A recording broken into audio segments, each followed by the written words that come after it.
Barangay Love Stories. Love Stories.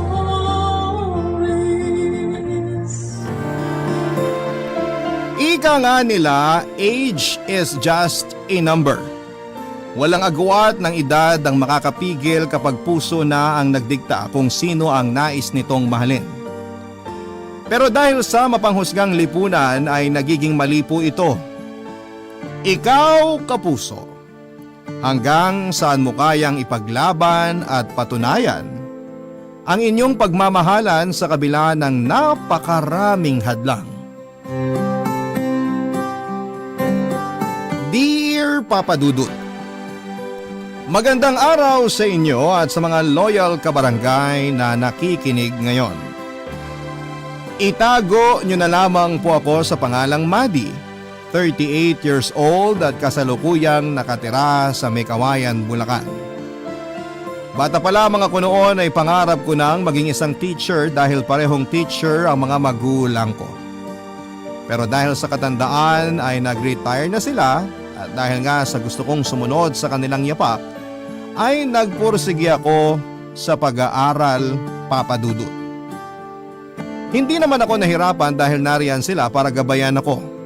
Hindi ko alam kung totoo ba ang kasabihan na kapag teacher ang magulang mo ay magiging matalino ka dahil nag-e-excel ako sa lahat ng subjects ko noon at hindi ako nawawala sa top students list. Sa katunayan nga ay naging valedictorian ako noong elementary ako at high school. Noong college naman ako ay graduate ako as summa cum laude. Hindi ko na nga mabilang kung ilang beses na ba akong umakyat ng stage para tumanggap ng mga awards and recognition. Dahil nga doon ay sobrang proud ang mga magulang ko sa akin. Hanggang sa nag-take na nga ako ng board exam at nakapasa. 3 years din ako nagturo noon sa high school bago ako nag-decide na magturo sa isang university, kaya naman nag-apply ako ng master's degree program at nakagraduate. Pero bago pa man ako maging college professor ay naging teacher assistant muna ako at nang makita nilang kaya ko ay saka ako nag-take ng gusto kong subject na mathematics. Naging matiwasay naman ang pagtuturo ko as college professor. Pero dahil math ang subject ko ay medyo na-challenge ako. Lalo pat hindi lahat ng estudyante ay nakakasabay sa subject na math. Aminin nyo man o sa hindi ay math ang isa sa mga pinakamahirap na subject lalo na kung tutulog-tulog ka. O kaya hindi ka nakikinig ng mabuti. Pero ginawa ko ang lahat para masiguradong matututo ang lahat ng estudyante ko. Sa totoo lang ay nag-enjoy ako sa pagtuturo ng college students. Siguro dahil na rin sa nakikita ko ang sarili ko sa kanila noong nag-struggle pa lamang ako sa pag-aaral ko. Isang araw nga ay pinatawag ako ng aming dean na si Mrs. Torres sa kanyang office. Sinabihan niya ako na i-take over ang klase ng isa pang math professor namin dahil nag-maternity leave ito ng 6 months. Total ay maluwag naman daw ang schedule ko at ako lang ang available professors ng mga oras na yon. Bilang hindi rin naman ako pwedeng tumanggi ay pumayag na ako at kinabukasan nga ay agad na ako nagsimula sa pagtuturo sa pansamantala kong mga estudyante at pagkatapos ay lilipat naman sa kabilang klase. Naging maayos naman ang pagtuturo ko dahil nakikinig naman sila sa akin at madali lang silang turuan. Wala naman akong problema sa araw-araw na pagpasok ko maliban na lamang nang isang hapon ay pauwi na sana ako nang mapansin kong may 3 estudyanteng nagkukumpulan at parang may binubugbog. Agad naman akong sumigaw pero nagsipagtakbuhan sila palayo. At tanging naiwan na lamang ay ang bugbog saradong estudyante na isa sa mga tinuturuan ko at agad ko po siyang nilapitan, Papa Dudut.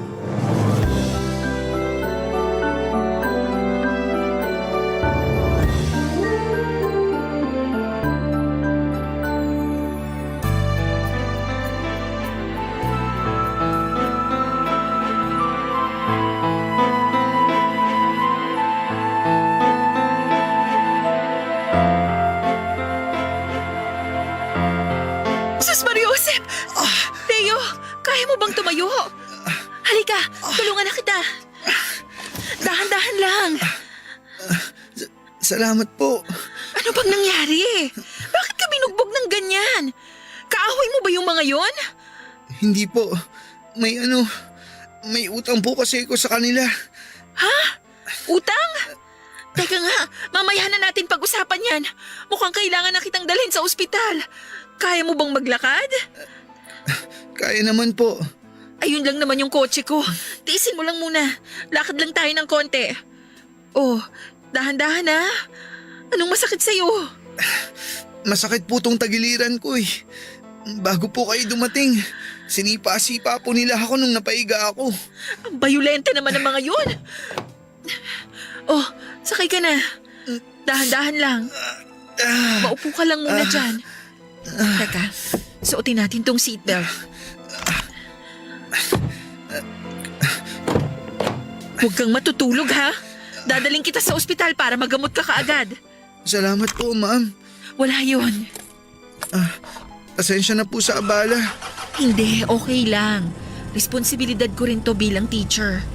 Pero bakit ka nga ba kasi nabugbog ng ganyan? Utang lang ba talaga ang dahilan? Opo, sinisingil na po kasi nila ako. Kaso wala naman po akong pera. Bakit ka naman nangutang sa kanila? Para po sa mga reseta ng gamot ni mama. Gamot? Bakit? Ano nangyari sa mama mo? 2 months na po siyang naka-confine sa ospital. Comatose po siya. Di ko nga po alam kung saan ako kukuha ng pambayad namin sa ospital eh. I'm sorry to hear that. Pero baka naman may health insurance ang mama mo. Malaking tulong yon para mabawasan ang babayaran nyo. O pwedeng wala na kayong bayaran. Di ko po sigurado kung may insurance po si mama. Di ko naman po siya matanong kasi nga po comatose na siya. Pero bakit ikaw ang namumroblema niyan? Anong ginagawa ng tatay mo? Nako, di ba ako dapat nagtanong tungkol sa tatay mo? Ayos lang po. Nabigla lang po ako. Ayos lang naman kung hindi mo sasagutin. Pasensya na kung feeling mo nanghihimasok ako ha. Di naman po sa ganun. Ang totoo po niyan, may iba na pong pamilya ang tatay ko. Ay, sorry. Okay lang po. Matagal na rin naman po nung iwan niya kami ni mama. Kamag-anak ba? Wala bang kamag-anak na pwedeng tumulong sa inyo ng mama mo? Lahat po ng mga kamag-anak namin nasa Ilocos Norte. Kami lang po ni mama ang nandito sa Bulacan. Ganun ba? Di mas lalong kailangan mo ngang alamin at maasikaso ang insurance ng mama mo. Wala naman po akong sapat na oras. Pag umaga po kasi nag-aaral ako. Pagkatapos po nun, diretso na ako sa trabaho hanggang gabi. So working student ka? Saan ka naman nagtatrabaho? Waiter po ako sa isang restaurant. Maliit lang naman po ang sahod. Pero nakakaraos naman po ako kahit papano. O sige, ganito na lang. Sa Saturday ba may trabaho ka? Meron po. Pero panggabi lang naman po ako lagi. Ganito, sasamahan kitang lakarin ng maaga yung insurance ng mama mo. Since Saturday, half day lang ang office nila kaya dapat maaga tayo. Naku, wag na po ma'am. Nakakahiya na po sa inyo. Ano ka ba? Huwag kang mahiya. Gusto ko rin namang makatulong kahit sa ganitong paraan lang. Maraming salamat po ma'am. Hayaan niyo po at babawi po ako sa pagtulong niyo sa akin. Naku, huwag mo nang isipin yon. Kusang loob akong tumulong at hindi ako humihingi ng kapalit. Nang makarating kami sa ospital ay agad siyang ginamot ng nurse samantalang ako ay naghihintay lang na matapos sila. Hindi ko ma-imagine ang klase ng hirap na pinagdadaanan ni Theo ng mga oras na yon. Dahil lumaki ako na palaging nakaalalay sa akin ang mga magulang ko. Naisip ko kung gaano kahirap ang walang magulang na gumagabay at umaalalay sa iyo, kagaya na lamang ng sitwasyon ni Theo. Pero hindi ko rin maiwasang hindi humanga dahil napagsasabay niya ang pag-aaral at pagtatrabaho. Idagdag pa na binabantayan niya ang nanay niya sa ospital at inaalagaan ito. Nagtatrabaho siya para sa pag-aaral niya at kahit papaano ay mabili niya ang mga kailangan ng kanyang ina. Papadudot na aawa ko ng husto kay Theo dahil wala man lang siyang ibang maaasahan, kundi ang sarili lamang niya. Nagtatrabaho siya para lamang mabuhay siya sa araw-araw at makapasok sa school. Naisip kong napakabata pa niya para danasin ang lahat ng yon. Pero malamang ay sinusubok lamang siya ng nasa itaas. Pero nahiling ko rin na sana ay maging magising na ang kanyang ina para kahit papaano ay mabawasan na ang pasanin niya. Habang nakatingin ako sa kanya ng mga oras na yon ay nabuo na ang desisyon ko na tulungan siya sa abot ng makakaya ko. Hindi ko alam Papadudot kung dahil ba sa naaawa lamang ako pero naisip ko na kung ako siguro ang nasa kalagayan niya ay malamang ay hindi ko kayanin. Gusto ko na malaman niyang hindi siya nag-iisa at may karamay siya sa hirap na pinagdadaanan niya. Kinabukasan nga ay walang Theo na pumasok sa kanyang klase at alam ko naman kung bakit. Pero kung sana lamang ay pumasok siya ay pwede naming isumbong sa dean ang nangyari sa kanya para ma-expel ang mga nambugbog sa kanya. Kaya naman matapos ang klase kinahapunan ay nagtanong ako sa mga kaklase niya kung sino ang nakakaalam ng bahay nito. Dahil hindi ko naman siya naihatid sa bahay nila. Matapos ko kasi siyang ipagamot ay nagpababa lamang ito sa ospital kung nasaan nakakonfine ng nanay niya dahil nandun daw ang mga gamit niya sa trabaho at madalang na lamang kung umuwi siya ng bahay. Nagwo-worry din ako lalo pa at alam kong medyo matindi rin ang inabot niyang bugbog. Pero halos lahat ng sagot sa akin ng mga napagtanungan kong estudyante ay hindi nila alam. Maliban na lamang sa isang estudyanteng lumapit sa akin na sa pagkakatanda ko ay Josh ang pangalan. Sinabi niyang best friend siya ni Theo kaya alam niya kung saan ito nakatira. Kaya nga nang matapos ang klase kinahapunan ay nagpasama ako kay Josh papunta sa bahay ni Theo para na rin mangumusta Papadudot.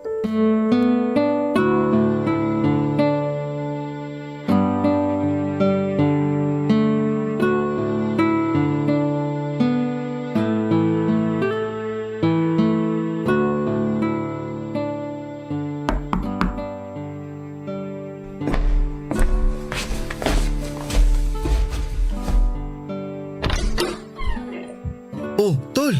Oh, ba't ganyan itsura mo, Tol? Alam mo naman kung bakit nagtatanong ka pa. Ay, teka.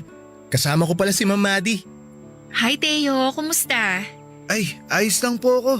Pasok po muna kayo, ma'am.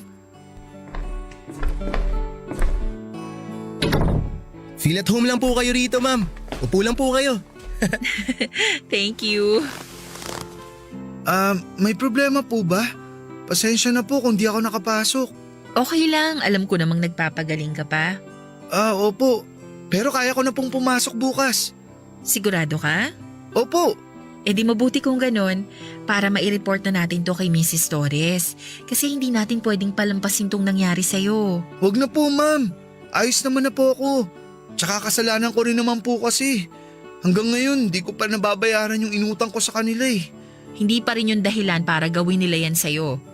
Para na magtatakasan mo sila, magbabayad ka naman. At ginawa pa talaga nila yon sa loob ng premises ng university? Kaya may rules silang nilabag. Ma'am, excuse lang po ah. Ano yun, Josh? Kung isusumbong po ni Theo yung mga nambugbog sa kanya, baka naman po lalo siyang pag-initan. Baka po sa susunod, di na nila gawin sa loob ng school. Baka po pag nagkataon, abangan nila si Theo sa labas. Sisiguraduhin naming walang mangyayaring ganon. Bakit? Natatakot ka ba na babalikan ka nila? Sa totoo lang, opo, ma'am eh. Hinding-hindi ka na nila ulit masasaktan. Pag-uusapan namin ni Mrs. Torres ang magandang gawing disciplinary action sa mga gumawa sa'yo niyan. Thank you po, ma'am. Ang dami ko na pong atraso sa inyo. Ano ka ba? Sinabi ko naman sa'yong gusto kitang tulungan. Bukal sa kalooban ko to. So okay na? Wala nang problema? Shh, ano ka ba? Kausap ko si ma'am. Sabat ka ng sabat eh. Kasi naman tol, di mo ba kami pagmemeryendahin ni ma'am? Alam mo namang wala pa akong pera, tol. Ayos lang ako. Uuwi na rin naman ako eh. Kinumusta lang talaga kita. Pasensya na po sa abala, ma'am. Pinuntahan niyo pa po talaga ako rito. Gusto ko lang siguraduhin na okay ka. Sa paano? Makakapasok ka na talaga bukas? Opo, ma'am. Maraming salamat po talaga. Oh, di ba tol? Sabi ko sa'yo mabait si Ma'am Maddie. Alam ko kasi professor din siya ng kapatid ko. Naku, mukhang pinag-uusapan niyo ko ah. Takot po kasi sa inyo yan si Teo, ma'am eh. Bakit naman? Mukha daw po kasi kayong masungit. Huy, ano ka ba tol? Bibig mo nga. Actually, sanay na ako. Aminado naman akong mukha talaga akong masungit. Pasensya na po kayo sa amin ni Josh ha. Okay lang. O paano? Uuwi na ako. Ikaw Josh, maiwan ka muna ba rito? Ay, hindi po ma'am. Sasabay na po ako sa inyo. Kasi wala pong tricycle na masasakyan dyan sa labas. Pag di po ako sumabay sa inyo, kailangan ko pong lakarin hanggang dun sa kanto. Ganun ba? O sige. O maiwan ka na namin Teo ha. Kita na lang tayo sa school bukas. Sabay na po ako sa inyo hanggang kanto. Pabalik na rin naman po ako ng ospital eh. O sige. Ay, siya nga pala. Kumusta ang lagay ng mama mo? Wala pa rin pong pagbabago. Para pa rin po siyang lantang gulay. Kung hindi mo mamasamain, ano bang nangyari sa kanya? Na-stroke po kasi si mama. Ang problema po, pangatlong beses na po niyang na-stroke. Wala pa bang sinasabi ang mga doktor kung kailan magigising ang mama mo? Ang sabi lang po nila sa akin, pwedeng magising pa po si mama, pwedeng hindi na. Tatagan mo lang ang loob mo. Hayaan mo't sasama ko siya sa mga dasal ko. Maraming salamat po. Kahit papano po, napagaan niyo loob ko.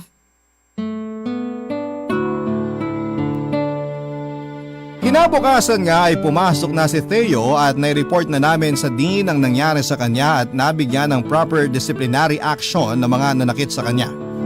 Na-expel ang 3 estudyante na nambugbog sa kanya. Gaya nga ng sinabi ko sa kanya ay sinamahan ko siyang lakarin ng health insurance ng kanyang mama at nang dahil nga sa pangyayaring yon ay naging mas malapit sa akin si Theo. Halos palagi nga siyang sumasabay sa akin kumain tuwing break time sa kantin. Nariyan pa nga nabasa na lamang niya akong ibibili ng drinks o ng kung ano-ano. Yung tipong parang sobrang komportable na niya sa akin. Madalas nga rin na nagpipresenta siya na ang magdala ng mga gamit ko at iahatid ako hanggang sa may sakayan ng tricycle pag hindi ko dala ang sasakyan ko. At kapag umaga naman ay nakaabang na siya sa gate at hinihintay ako. Sa totoo lang, Papa Dudut, hindi sa advance ako mag-isip. Pero pakiramdam ko kasi ng panahon na yon ay parang may iba siyang pinapahiwatig sa akin. Barangay Love Stories. Barangay Love Stories.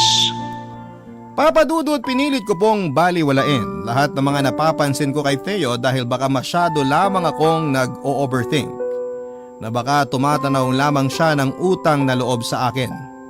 Pero ang mga kutob ko lang noon ay unti-unting nabigyan ng linaw nang magsimula na akong makatanggap ng mga sulat galing sa kanya na iniwanan niya sa ilalim ng table ko. Wala namang pangalan niya ang nakalagay doon pero alam na alam ko ang penmanship niya. Kaya nalaman ko kaagad na siya yon. Nilalaman ng sulat ang tungkol sa tunay niyang nararamdaman para sa akin. At hindi niya alintana ang malaking agwat ng edad namin. Napangiti ako nang mabasa ko ang sulat niya pero nang ma-realize ko kung anong sitwasyon meron kami ay agad kong kinastigo ang sarili ko. Dahil bukod nga sa dekadang agwat ng edad namin, ay mahigpit din pong ipinagbabawal ang romantic relationship sa pagitan ng teacher at ng estudyante. Hindi lang reputasyon ko bilang guro ang pwedeng masira kundi pati na rin ang pangalan ni Theo. At higit sa lahat ay maaari din na ma-revoke ang lisensya ko bilang isang teacher na hindi ko mapapayagan. Naisip kong hindi ako nag-aral ng mabuti at nagtapos ng pag-aaral para lamang masayang ng ganon. Kaya naman kinumpronta ko si Theo at sinabihang itigil na niya ang ginagawa niya dahil pareho lamang kaming mapapasama. Pero sadyang matigas ang ulo niya at sinabing gagawin niya ang lahat para magustuhan ko rin siya. Sa totoo lang, Papa Dudut, may nararamdaman ako para sa kanya. Pero dahil hindi pwede ay pilit kong nilalabanan ang sarili kong damdamin. Bata pa si Theo at alam kong lilipas din ang nararamdaman niya para sa akin at malayo pa ang mararating niya. Kaya naman halos naging mabigat na sa loob ko ang pagpasok araw-araw dahil alam kong mangungulit na naman si Theo sa mga paraan niya ng panliligaw. Wala akong masabi dahil nakikita kong sincero siya at determinadong mapasagot ako.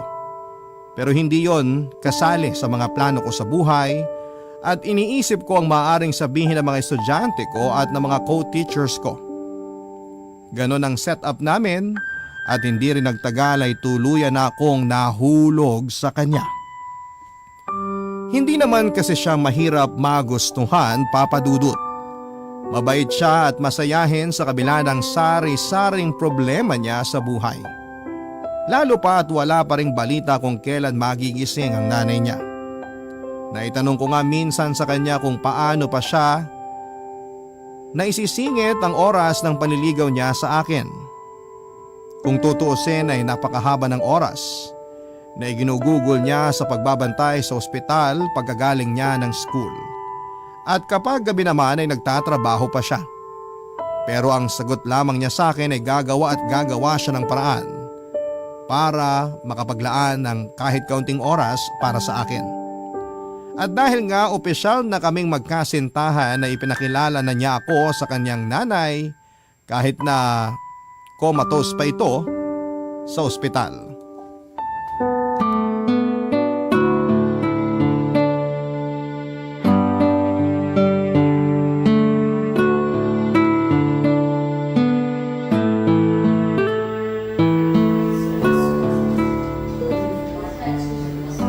Ma, may papakilala pala ako sa inyo.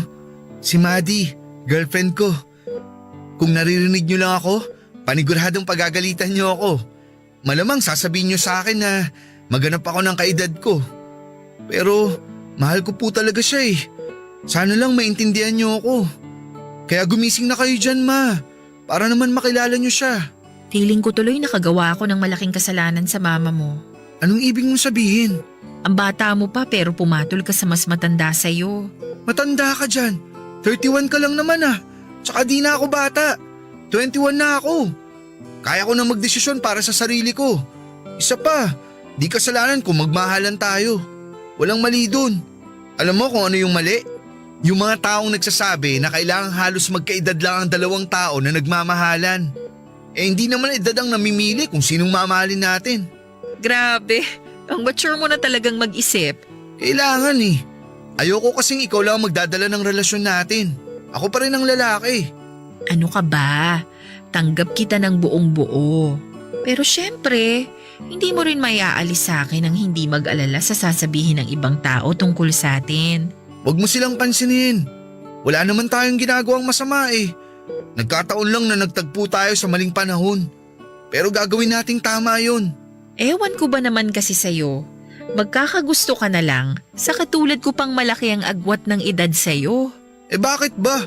Age doesn't matter naman ah. Di ko naman matuturuan ang puso ko kung sinong gusto kong mahalin. Sus, ang dami mong alam. Siyempre, ako pa ba? Basta kahit anong mangyari, kahit sino pang humadlang, huwag tayong bibitaw sa isa't isa ha. Okay? Okay. Promise? Promise. Ba't parang labas sa ilong? Masama bang huminga ng malalim? Para kasing napipilitan ka eh. Tignan mo to. Ayan ka na naman eh. Magta-tantrums ka na naman. Lah, ano ako, bata? Isip bata. Ah, ganon. Baka mapikon ka na niyan ha? Di naman ako basta-basta napipikon. Eh may ba ako? Saan mo pala gustong kumain ng hapunan? Dito o sa bahay? Baka kasi di mo trip kumain sa ospital eh. Okay lang sa akin kung dito tayo kakain. Para dyan na lang tayo sa labas bibili. Sigurado ka? Oo naman. Ano bang gusto mong ulam? Kahit ano na may sabaw. O sige, bibili na lang ako mamaya sa labas para makakain ka muna bago ka umuwi. Eh may pera ka pa ba? Pwede namang ako na lang ang bumili. Ayoko nga, hindi pwede. May pera naman ako ah. Kakasahod ko lang eh. Ay, Alam ko yung tingin mo na yan ah. Please, wag mo akong tingnan na parang naaawa ka sa akin. Hindi naman sa naaawa, pero gusto ko lang na i-share mo sa akin yung mga pasanin mo paminsan-minsan. Kasi willing naman akong tulungan ka sa abot ng makakaya ko. Mads, kaya ko to. Okay? Huwag ka nang mag-alala sa akin. Basta, kung nafe-feel mo na parang hindi mo na kaya, sabihin mo lang sa akin. Salamat. Pero yung damahin mo lang ako. Sobrang sapat na sa akin yun. Pero mas gusto kong mag-open up ka sa akin. Ano pang silbi ko kung sosolohin mo lahat ng problema mo? Di naman kita ginawang girlfriend para saluhin mga problema ko. Alam ko yun. Pero ano na lang ba yung mag-open up ka sa akin? Huwag mo akong alalahanin, okay? Ayos lang ako.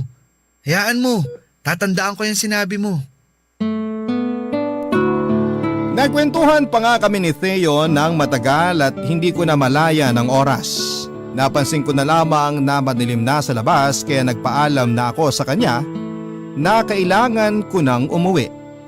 Nagpresenta pa siya na ihahatid niya ako pero hindi ako pumayag.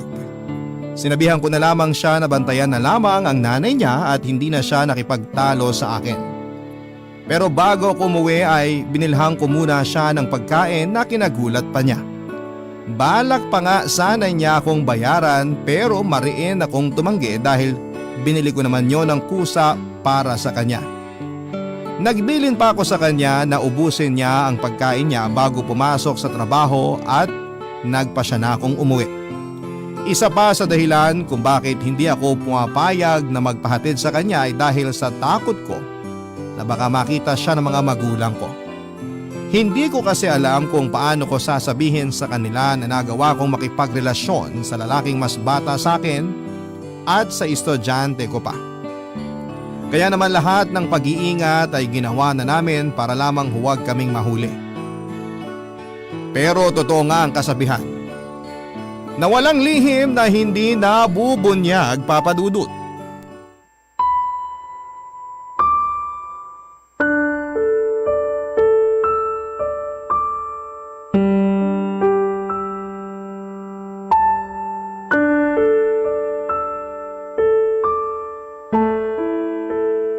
I'm so disappointed in you, Maddie.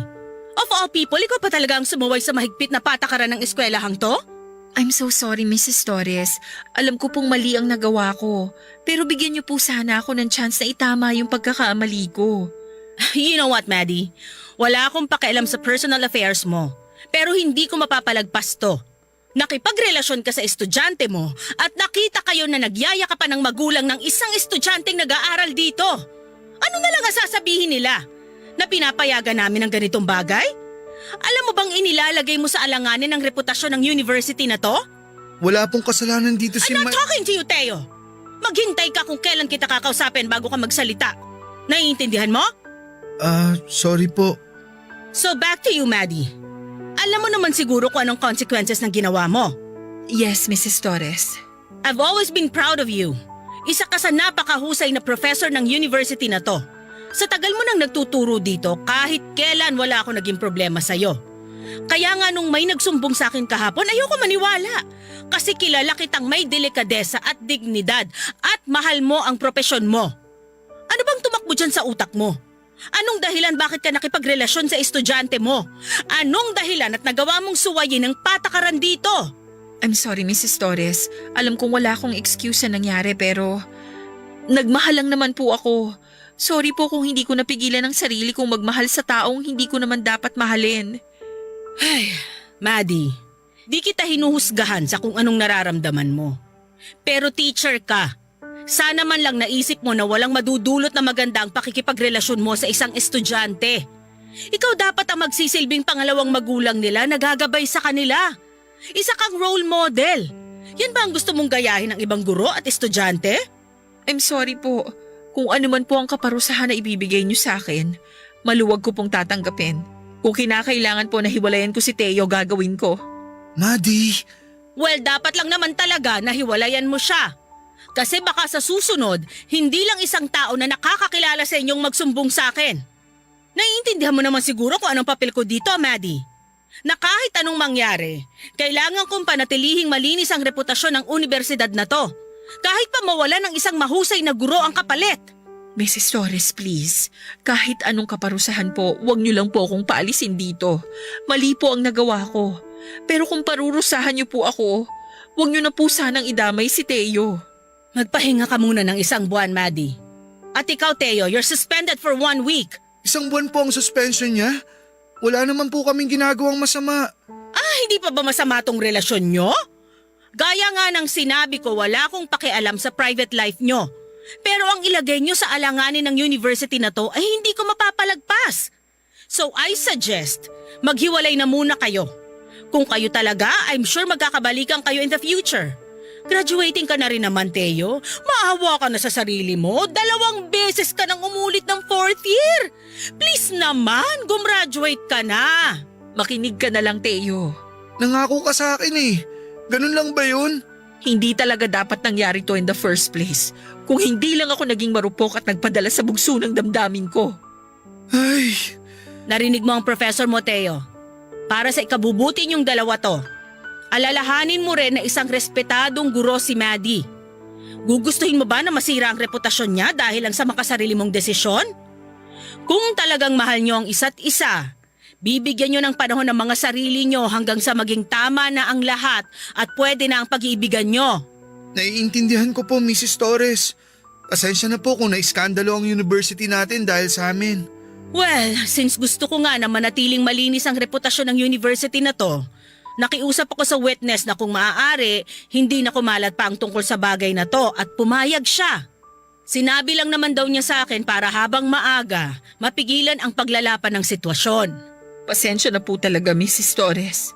Okay, magsilbing lesson sa inyong dalawa to. Katulad ng sinabi ko kanina, hindi ko kayo hinuhusgahan.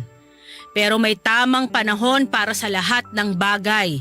At hindi ito ang tamang panahon para sa inyong dalawa. Yes, Mrs. Torres.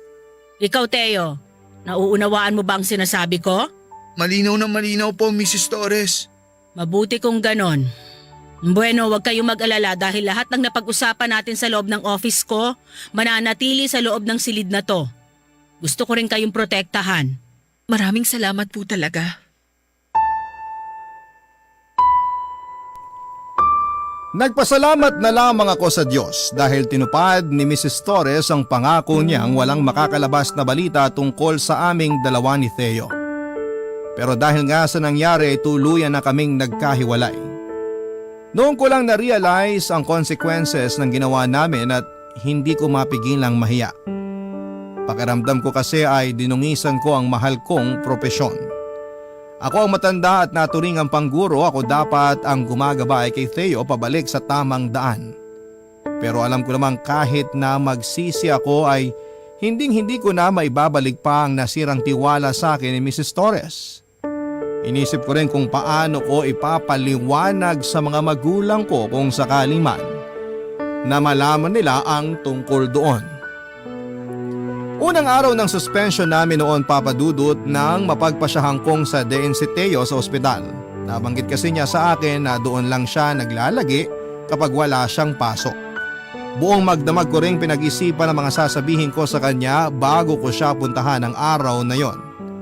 Naisip ko kasing bata pa si Theo at marami pa siyang makikilalang babae na mas babagay at pwede sa kanya. Hindi ko maaalala na kahit mahal namin ang isa't isa, ay hindi kami makakaligtas sa mata ng mapanghusgang lipunan. Mababaw pa lamang din naman ang pinagsamahan namin kaya alam kong makakapag-move on din siya kaagad. Inabutan ko pa siyang pinupunasan ng face towel ang mukha ng nanay niya at nabigla pa siya nang makita ako. Yayakapin pa sana niya ako pero umiwas na ako at kitang-kita ko ang pagtataka sa mga mata niya. Barangay Love Stories. Barangay Love Stories. Napakatindi ng kapit niya sa mga kamay ko habang umiiyak. Ayaw ko siyang saktan pero yon ang alam kong tama naming gawin. Naisip ko rin na walang patutunguhan ang relasyon namin kung sakali dahil malayo ang agwat ng edad namin. Marami kaming bagay na hindi mapagkakasunduan at hindi mapagkakaunawaan in the future. Kaya habang maaga pa ay kailangan na namin yung tapusin. Nahuli na kami ng isang beses at ayaw ko na maulit pa yon. Matapos nga ng suspension namin, Papa Dudut, ay pinilit kong umakto na parang walang nangyari. At hindi ko na kinausap pa si Theo sa eskwelahan o kahit ang sumulyap lamang sa kanya. Buti na nga lang at walang nag-usisa sa mga estudyante ko kung bakit halos sabay kaming hindi pumasok ni Theo. Pero may ilan namang nagbiro na parang nag-usap daw kami na hindi pumasok. Tinawanan ko na lamang sila at pilit na kinalma ang sarili ko dahil ramdam ko na nakatitig sa akin si Theo ng mga oras na yon. Papa Dudut, natapos na nga ang 6 months na pagiging substitute teacher ko sa klase ni Theo at nakabalik na rin sa pagtuturo ang teacher nila. Simula noon ay tuluyan na nga kaming hindi nag-usap ni Theo. Madalas kaming magkasalubong at magkita sa kantin pero nagpapanggap ako na hindi ko siya nakita at ganon din naman siya. Sa tuwing kumakain naman kami sa kantin ay pinipigilan ko ang sarili kong hindi mapatingin sa kanila pero hindi ko magawa. Nagkatinginan pa nga kami pero agad din akong nag-iwan ng tingin dahil baka may makapansin. Pero binaliwala ko na lamang yon dahil hiwalay na rin naman kami. Malaking pagkakamali na nagkaroon kami ng relasyon at mismong sa eskwelahan pa. Minadali ko na lamang ang pagkain ko ng mga oras na yon at pakiramdam ko kasi ay hindi ako makahinga. Saka lamang nasa paligid ko lamang siya at nagmamasid sa akin. Lumipas pa ang ilang buwan hanggang sa dumating na nga ang graduation ng mga college student na magtatapos ng taong yon. At siya lamang ang walang kasamang magulang sa espesyal na araw na yon. Hindi ko mapigilang maawa sa kanya dahil wala man lang isang magulang na aakyat sa stage kasama niya para tanggapin ang diploma niya. Pero alam ko namang wala akong magagawa dahil hindi ko nasaklaw ang mga nangyayari sa buhay niya, Papa Dudut. Ang professor na nga lang niya ang sumama sa kanya sa stage at kitang-kita ko sa mukha niya ang magkahalong lungkot at saya. Hindi ko naman mapigilang proud dahil yun na ang simula niya sa pag-abot niya ng mga pangarap niya at pagpasok sa bagong yugto ng buhay. Nakakalungkot lang isipin na hindi niya ako kasama sa pag-abot niya ng mga pangarap niya. Naisip ko na lamang na wala na rin namang saysay na maging sentimental pa ako tungkol sa bagay na yon dahil matagal nang tapos kung ano man ang namagitan sa amin. Pero matapos nga ng graduation ceremony ay nagulat ako nang lumapit siya sa akin at mahigpit akong niyakap.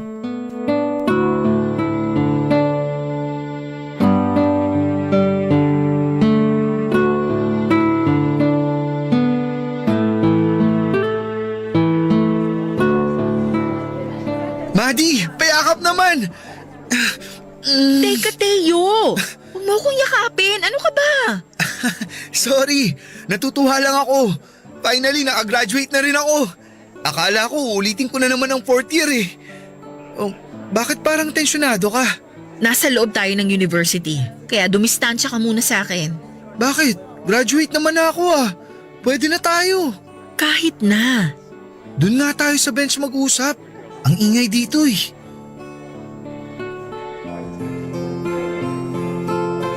Upo ka muna. Kumusta ka na? Ayos lang ako. Tsaka bakit mo ba ako tinatanong araw-araw naman tayong nagkikita rito? Nagkikita nga tayo, pero di naman tayo nag-uusap. Parang di nga tayo magkakilala eh. Alam mo naman kung bakit, di ba? Magtataka ka pa. Mukhang naka-move on ka na. Ang bilis naman. Anong naka-move on ang pinagsasasabi mo dyan? Ang lamig kasi ng pakikitungo mo sa akin eh. Ayoko lang na ma-issue na naman tayong dalawa. Graduate naman na ako eh. Kaya pwede na ulit tayo. Maiba ko. Kumusta na ang mama mo? Di ko nga alam kung magigising pa siya eh. Gusto kong isipin na gigising pa siya pero sabi ng doktor na maliit lang ang tsansa na magising pa siya. Binigyan na nga nila ako ng waiver eh para tanggalin na ang life support niya. Pero ayoko pang pakawalan si mama. Hindi sa pinangungunahan kita o ano. Gawin mo kung ano sa tingin mo ang mainam na gawin. Hindi ko na nga alam eh. Palaki na ng palaki ang gastos namin sa ospital. At pagiging waiter sa restaurant lang naman ang trabaho ko. May insurance man si mama, di ko naman alam kung masasakop nun lahat ng bills namin.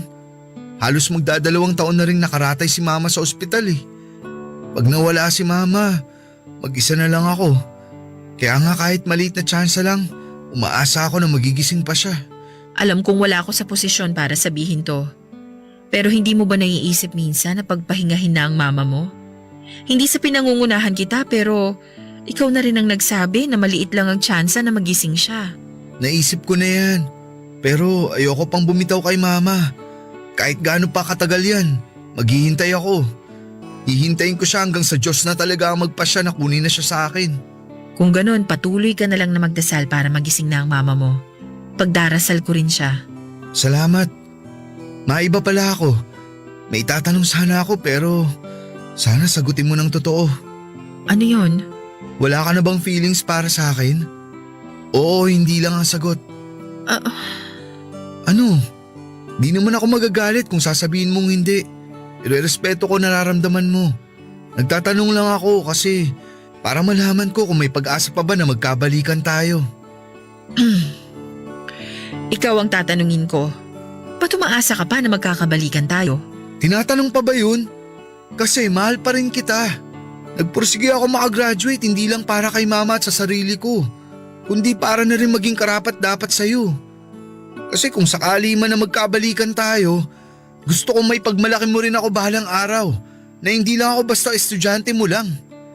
Ngayong graduate na ako, maghahanap ako ng maayos na trabaho para kapag nagsama na tayo, kaya na kitang buhayin pati mga magiging anak natin. Teka lang, hindi pa ako sumasagot sa tanong mo kung saan na nakarating yung mga sinasabi mo. Sorry. Ano nga ba kasing sagot mo? Mahal pa rin kita. Talaga? Oo, hindi naman agad mawawala yun. Yun! Payakap nga! Teka lang, ang daming makakakita sa atin. Ano?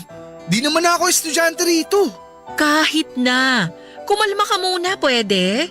Mag-usap na lang tayo mamaya pag uwi ko. Dadalawin ko rin ang mama mo sa ospital. Tagal ko na siyang hindi nadadalaw eh. Ikaw naman kasi. Ang sabi lang layuan mo ko. Pero pati kay mama lumayo ka. Nahihiya naman kasi akong dumalaw sa kanya. Tsaka iniiwasan ko talaga na magkaroon tayo ng time para mag-usap. Bakit naman? Baka kasi pag nag-usap tayo, maisipan kong balikan ka. Gusto ko magpalamig muna para sa ikatatahimik natin. Tama naman kasi si Mrs. Torres na kung tayo talaga, may tamang panahon para sa atin. At ito na yon. Maghanap ka kaya muna ng magandang trabaho. Kayang-kaya ko yan. Basta para sa inyo ni mama. Gawin mo para sa sarili mo.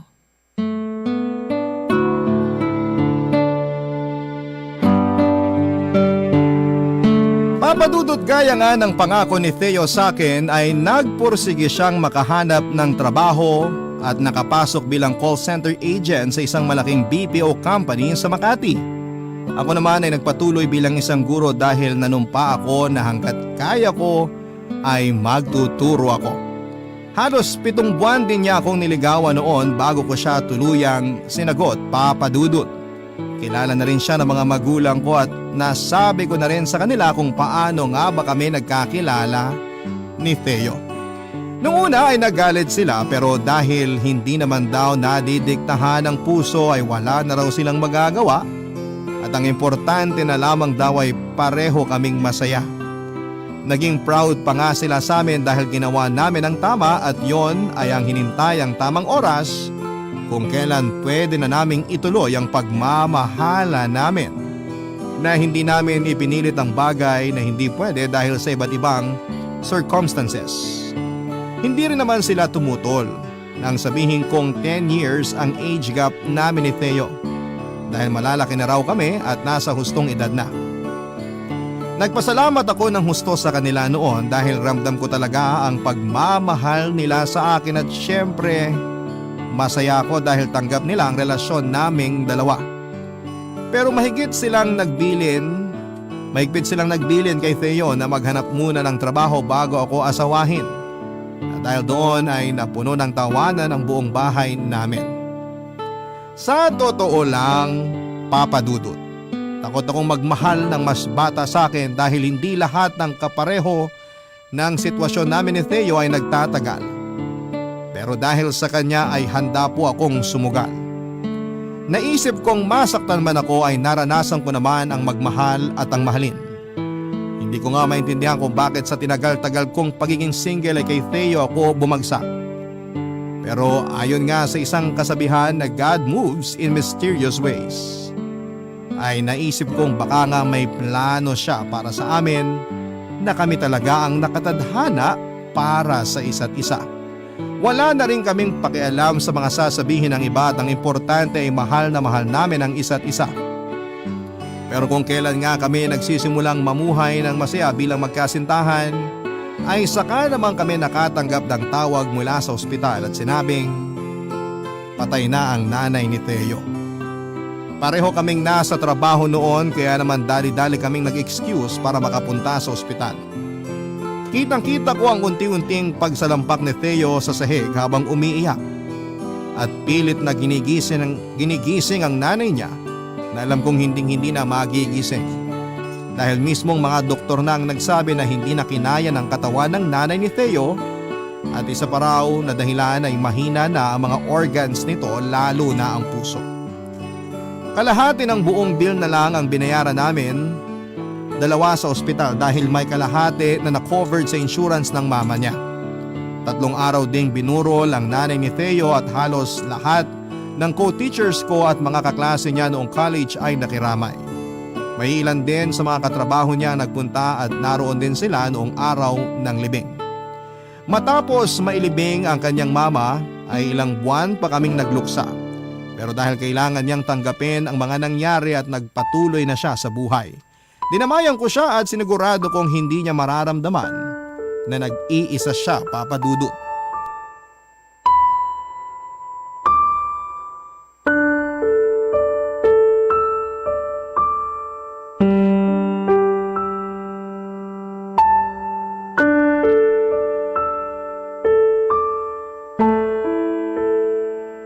Teo, kumain ka muna oh. Ipinagluto kita ng paborito mong sinigang na hipon. O ilapag ko dito ah.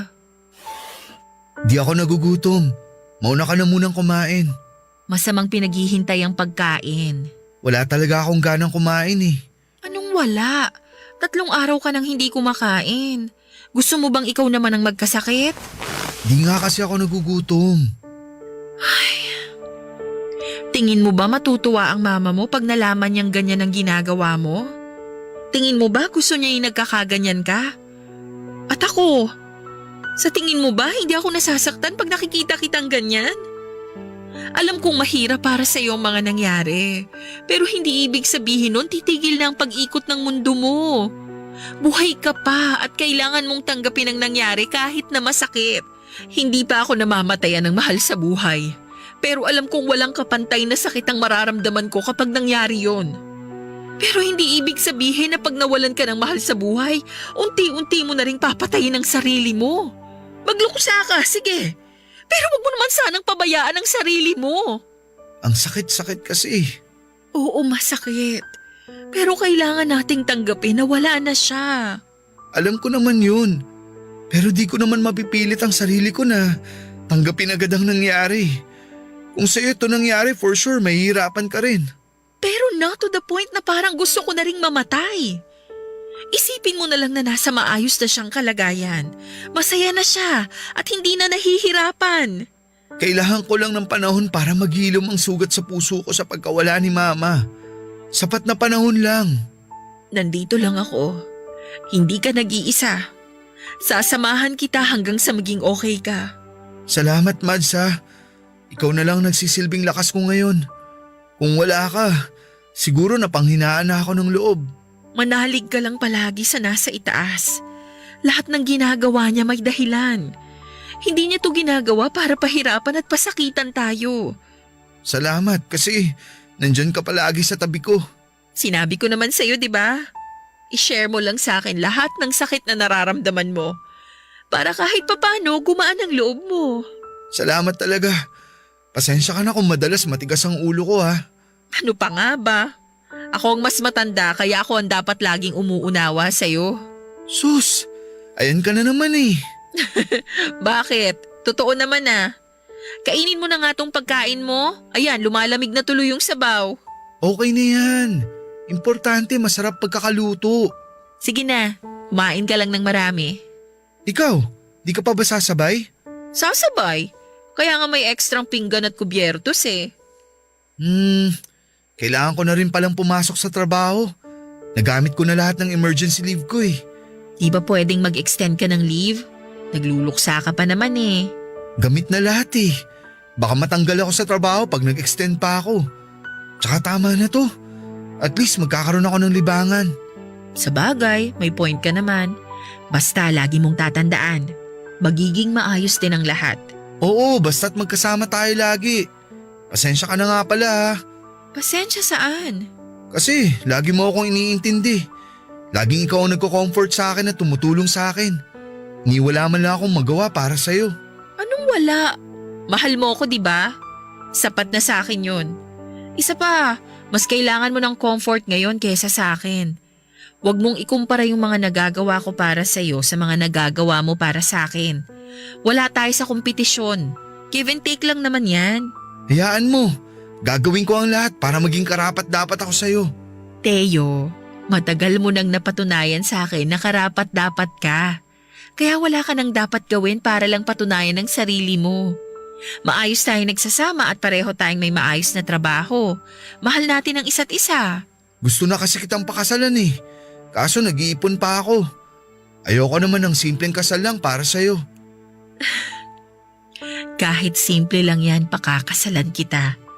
Tsaka huwag ka nang ma-pressure. Di natin kailangan magmadali. Basta pagbutihin mo lang sa trabaho. Malay mo, ma-promote ka. Mapapakasalan mo na ako agad. Sa bagay, mahal na mahal kita, Maddie. Mahal na mahal rin kita, Teo.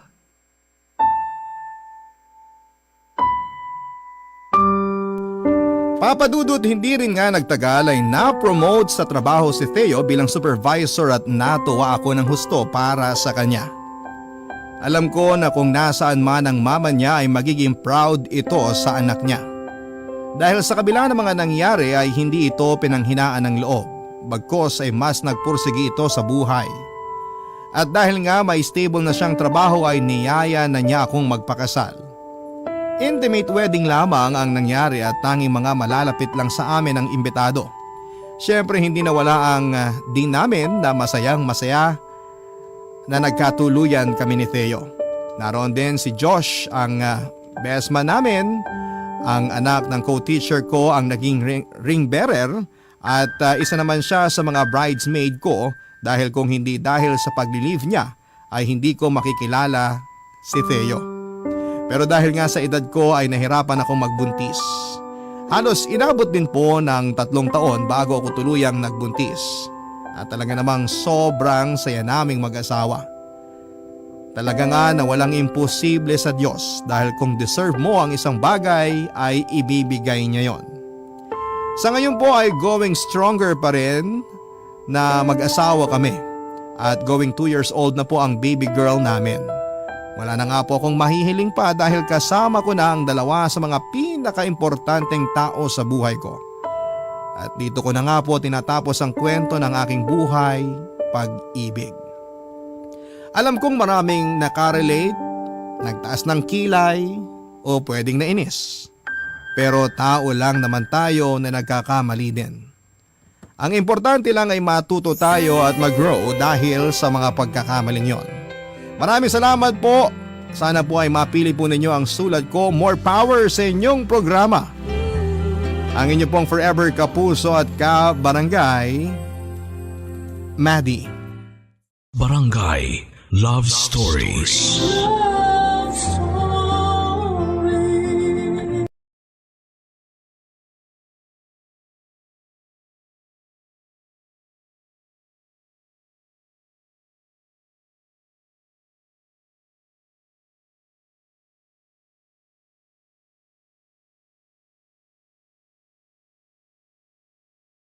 Ng pag-ibig, buhay at pag-asa. Ipadala lang sa Barangay Loves.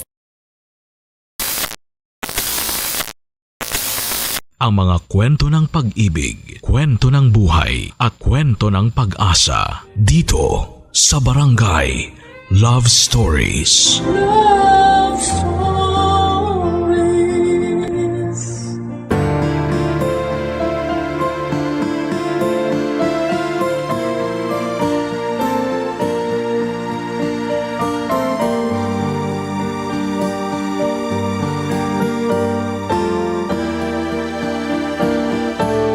Sa baluktot na realidad ng mundo, mas madali pang magsinungaling kaysa magsabi ng katotohanan.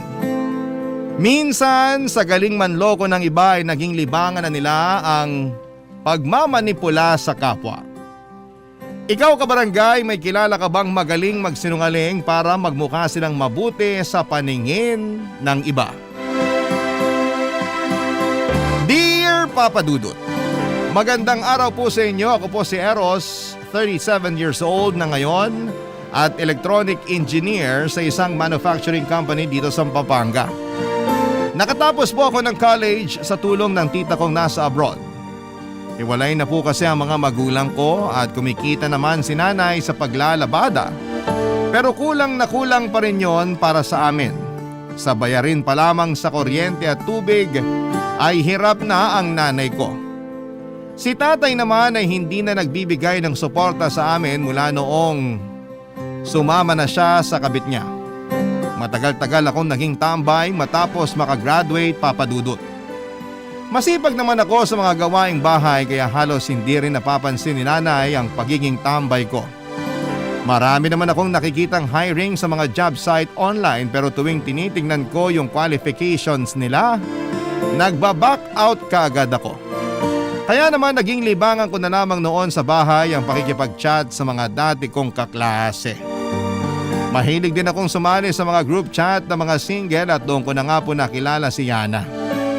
Maganda siya at may kaya ang pamilya niya. Kakabreak lamang nila ng boyfriend niya at naging karamay niya ko noon. Naging magkaibigan kami ng mahigit 1 buwan at pagkatapos noon ay sinubukan ko na siyang ligawan.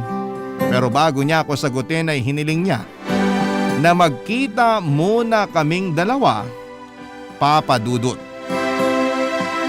Nakipagkita ako kay Yana gaya ng hiling niya. Agad naman niya akong sinagot at mabait siya at galante. Palagi siyang nagbibigay sa akin ng kung ano-anong regalo kahit na wala namang okasyon. Hindi ko naman inililihim sa kanya ang estado ng buhay namin. Wala namang problema yon sa kanya dahil hindi naman daw niya hinahangad na magkaroon ng boyfriend na mayaman para may manlibre sa kanya. Noong 3 buwan na kami ni Yana, may nakilala naman ako sa isa sa mga group chat na sinalihan ko, si Jillian. Maganda siya, mas masayang kausap at mas galante. To the point na pati groceries ko ay sinasagot na niya. Kagaya ni Yana, napaniwala ko rin siya sa mga katangian kong hindi naman totoo. Lalo na sa mga achievement ko na agad niyang nagustuhan sa akin, Papa Dudut.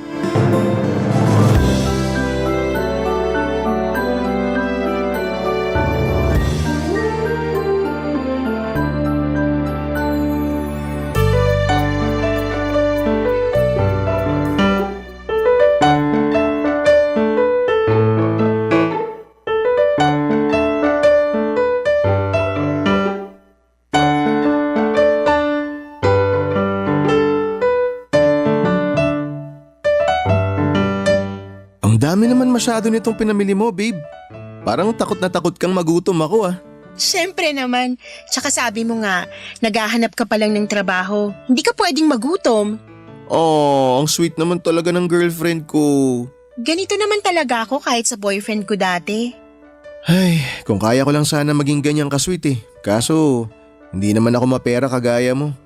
Pagmamahal lang ang kaya ko ibigay sa'yo. Corny ha?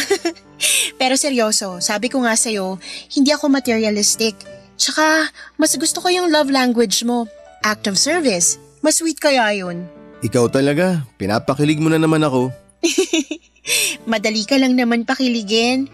Tsaka, kahit matampuhin ka, ikaw pa rin yung pinakagusto at pinakaminamahal ko sa lahat ng naging boyfriend ko.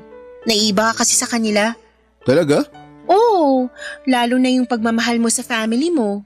Ganun naman talaga dapat kapag ikaw yung breadwinner sa pamilya. Nagsasakripisyo ka para sa kanilang lahat. Itong mga pinamili mo, isishare ko sa kanila. Kaya nga kita nagustuhan kasi napaka-responsable mong anak. Sobrang green flag mo. Kaya nga sana, matanggap ka na sa mga ina-applyan mong trabaho. Kung kailangan mo ng tulong ko, sabihan mo lang ako. May alam ako na pwede mong applyan. Pwede mong maging backer yung tito ko. Ha? Naku, wag na. Kaya ko na to. Tsaka gusto kong matanggap sa trabaho dahil pasok ako sa hinahanap nila. Hindi yung meron akong backer. Magaling ka naman, kaya ganun din yun. Sabi mo nga, 'di ba, isa ka sa mga cum laude sa batch nyo, kaya kung magkakaroon ka man ng backer, parang pinabilis lang yung proseso pero tatanggapin ka pa rin kahit wala yon. Laki talaga ng tiwala mo sa akin. Pero kaya ko na talaga to. Ako nang bahala sa paghahanap ko ng trabaho. Sige, sabi mo eh. Basta kung may kailangan ka, sabihin mo lang sa akin. Kung gusto mong humiram ng pera, hindi problema yon. Talaga? Kahit magkano? Well, kung hindi naman aabot ng 6 digits yung hihiramin mo, then why not? Ang bait mo talaga, babe. Napakaswerte ko sa'yo. Ay, hindi ko na tuloy alam ang gagawin ko kung wala ka. Girlfriend mo ko at hindi rin malabo na tayo na talaga forever. In 2 or 3 years, baka maisipan ko nang magpakasal sa'yo. Kasal? Oh, bakit? Huwag mong sabihin hindi ka pa handang magpakasal. Tapos ka na mag-aral. Nasa legal na edad ka na rin, so anong problema? Ano kasi, syempre wala pa akong maayos na trabaho. Tsaka, hindi ba masyadong mabilis kung magpapakasal na agad tayo? Babe, 2 years yung pinag-uusapan natin. After 2 years pa, hindi pa bukas. Kaya kumalma ka, okay? Ikalma mo rin kasi yung desisyon mo sa buhay. Nakakagulat ka rin minsan eh. Ano bang nakakagulat doon? Sigurado naman tayo sa isa't isa, 'di ba? Oo nga, pero... Pero matagal pa yon, kaya okay lang na hindi na muna natin pag-usapan. Huwag ka mag-alala, wala naman akong balak na pikutin ka. Magpapakasal tayo kapag pareho na nating gusto at pareho na tayong handa. Okay ba yon? Oo, yan. Ganyan. Tsaka malay mo, after 2 years, maganda na yung trabaho ko. Hindi malabong mangyari yan kasi never ka namang sumuko sa mga bagay-bagay. Lalo na sa akin. Paano ko naman susukuan yung babaeng isa sa mga dahilan kung bakit pinipili ko pa ring mabuhay? Kita mo na? Paano naman kita hindi papakasalan kung ganyan mo ako kamahal? Tama na nga, papunta na sa kabaduyan to eh. Ha? Wala, sabi ko, baka lang gamin na tayo.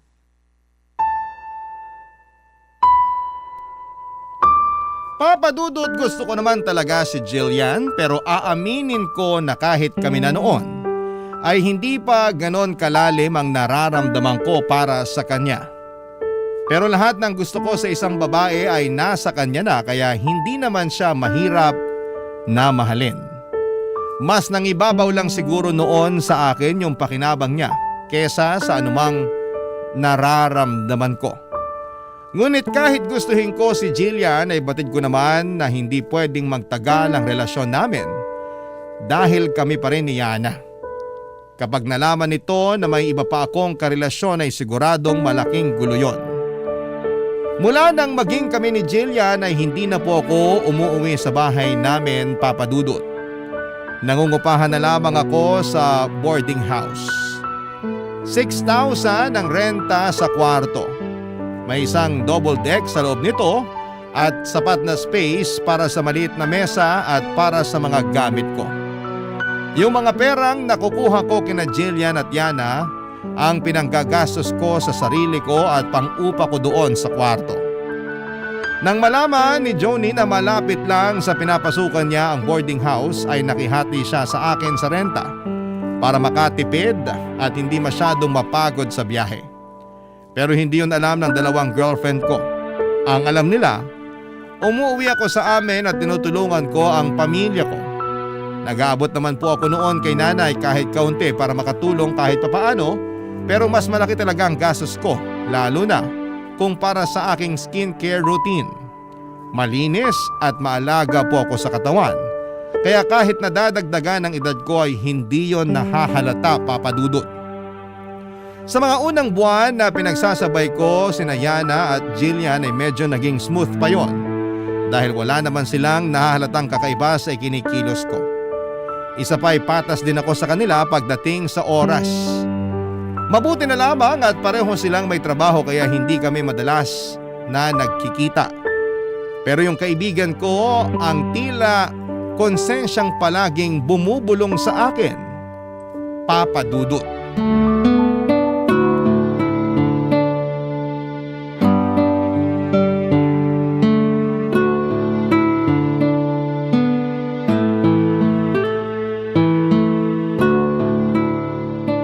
Himala, wala kang lakad ngayon.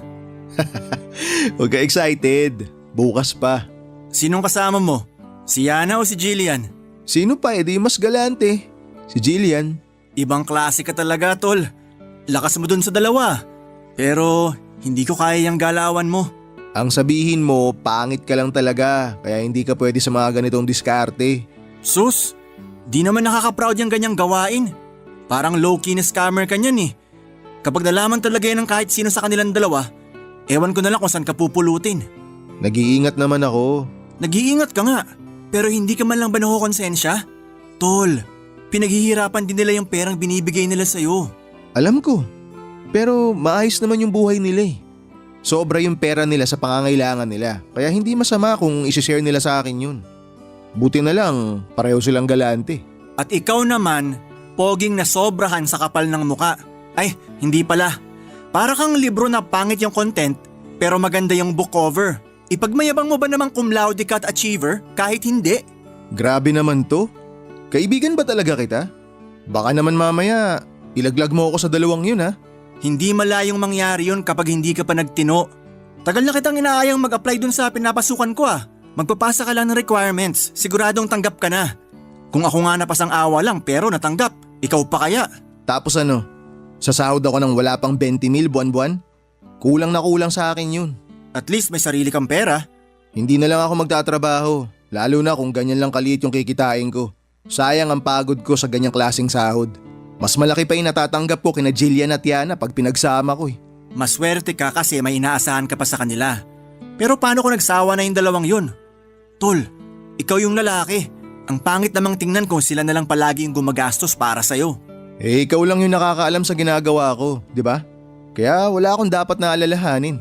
Sa ngayon oo ako pa lang. Pero kapag may iba nang nakaalam nito, tapos yung kalokohan mo. Pati ikaw, tapos ka rin. Ang malala niyan, baka ipakulong ka pa nila sa laki ng natanggap mo mula sa kanilang dalawa.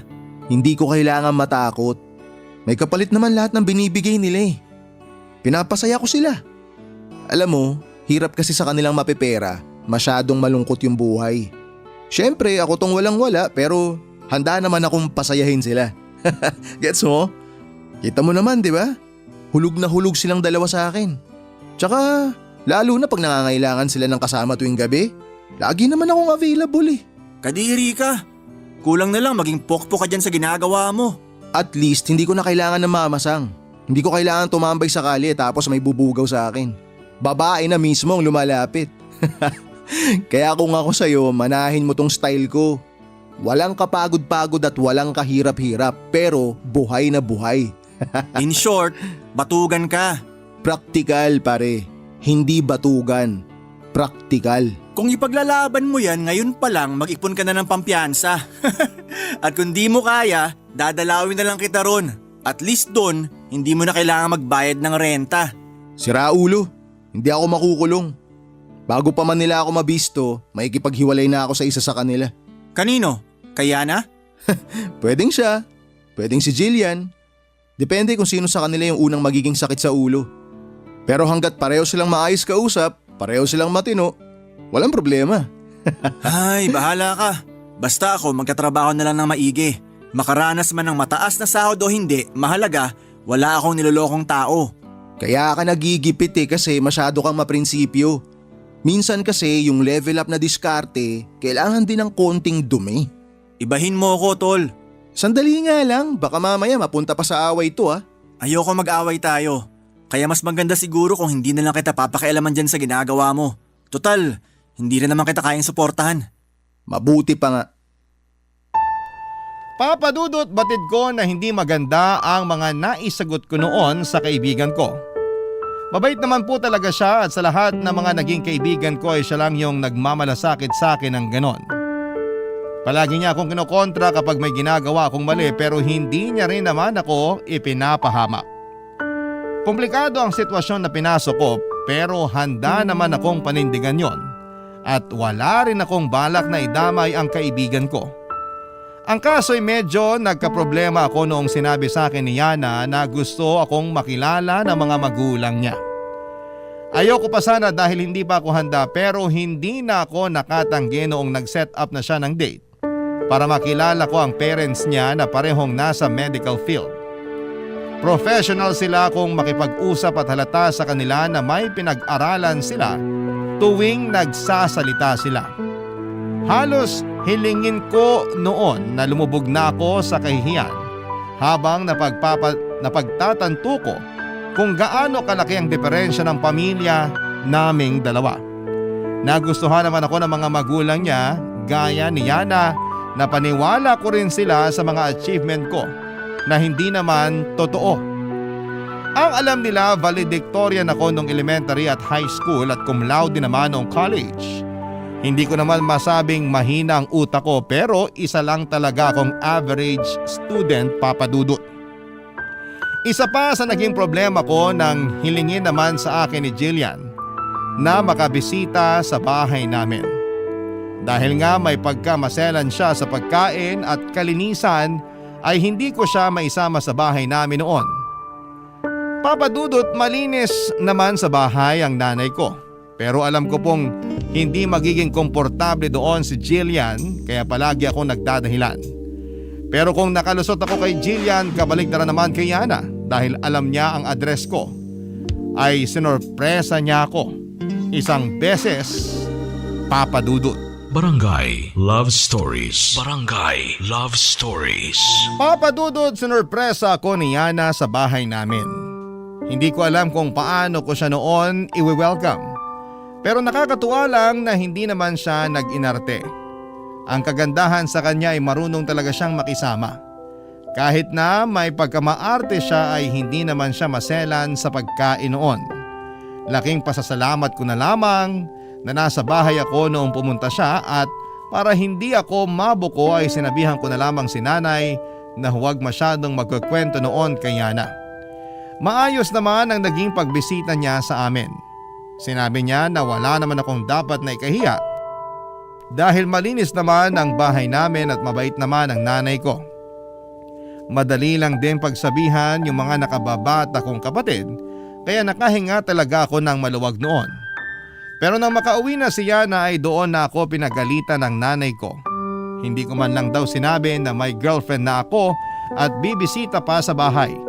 Tulad ko ay nahiya rin si nanay pero sa kabilang banda naman ay nagustuhan niya si Yana. Wala siyang kaalam-alam na ginagamit ko lamang ito para sa mga kabalastugan ko sa buhay. Papa Dudut, hindi nagtagal ay nalaman na ni Jillian na nangungupahan ako sa isang boarding house.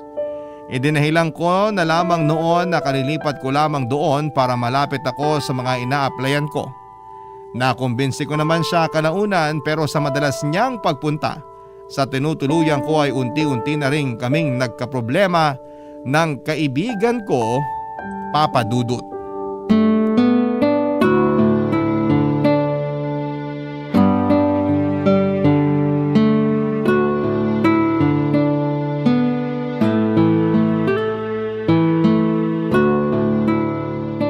Uy, tol.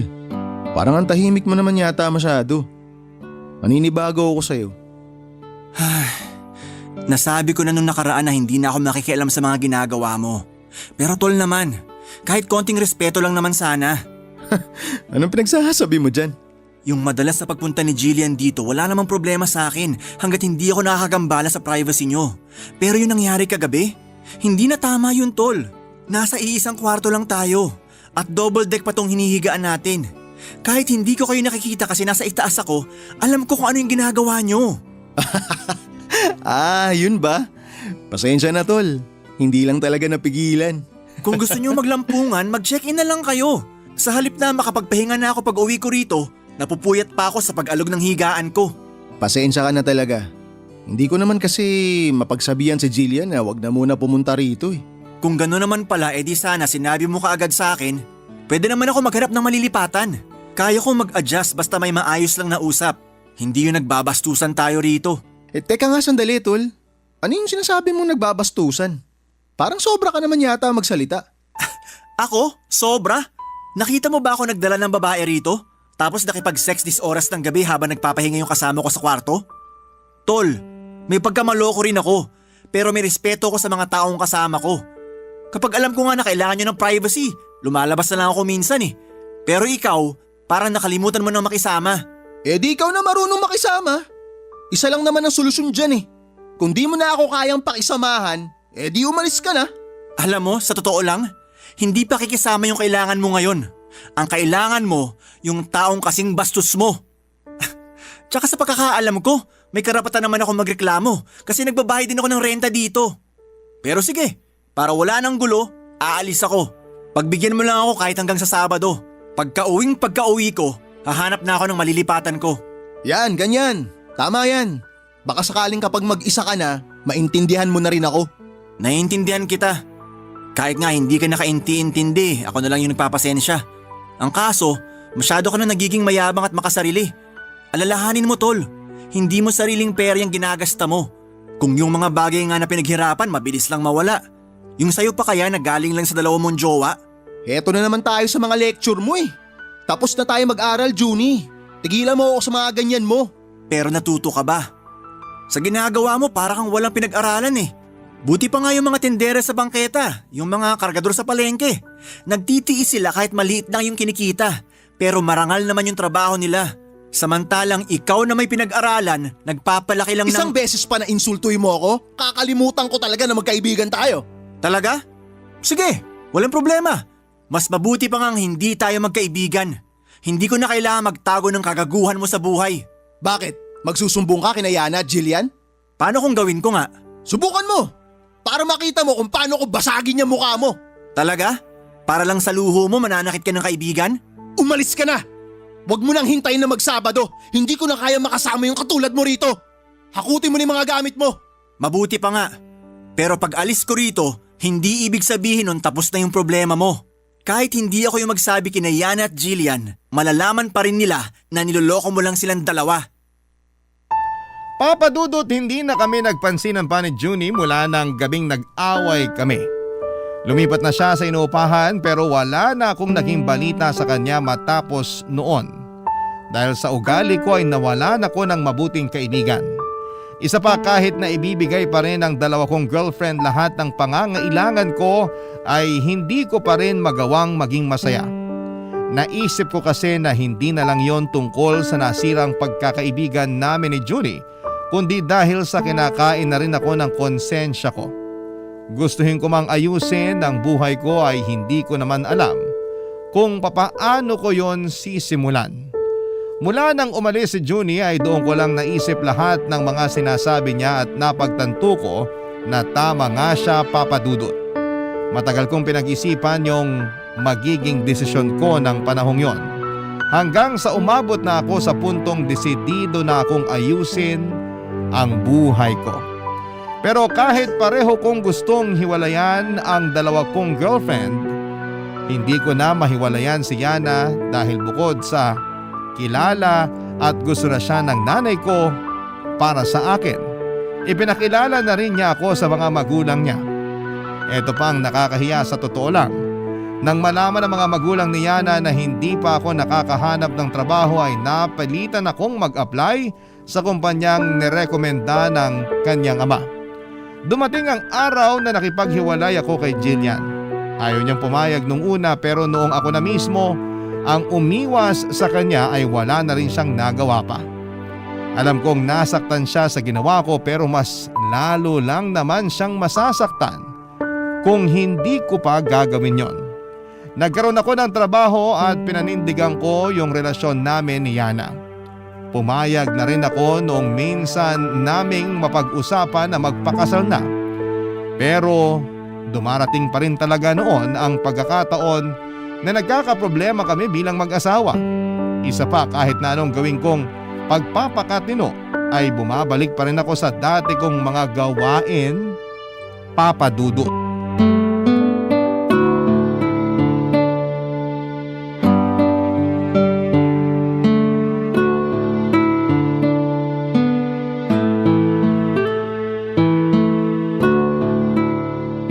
Han, mukhang malalim yung iniisip mo. 3 years na pala tayong kasal. Oo nga, 3 years na. Han, gusto ko nang magkaanak. Ha? Bakit naman gulat na gulat ka? 3 years na tayong kasal, Han. Tsaka gustong gusto na rin ni na mami at daddy ng apo. Pagbigyan naman natin sila. Han naman, hindi pa ganun kalaki yung ipon ko. Hindi ko pa kayang gastusan yung para sa panganganak mo pag nagkataon. Buti sana kung papayag ka ng mga anak sa public hospital. Kung pera lang yung pinoproblema mo, ako nang bahala ron. Tsaka sa tingin mo ba, papayag yung parents ko na mga anak ako sa public hospital? O tapos ano? Sasabihin ng mga magulang mo na ako yung asawa mo pero sa kanila ko inaasa yung gasto sa panganganak mo. Bakit ba parang ang sama-sama ng tingin mo sa parents ko? Kasi magkaiba tayo ng estado sa buhay. Ako galing ako sa sobrang hirap na pamilya. Kayo, ni minsan sa buhay nyo, hindi kayo nakapag-ulam ng toyo at mantika. Tsaka alam mo sa totoo lang, lagi ako nanliliit tuwing tinatanong ako ng daddy mo tungkol sa pamilya ko. Wala namang kaso sa amin kahit na mahirap kayo. May narinig ka bang pangiinsulto sa parents ko? Wala naman, di ba?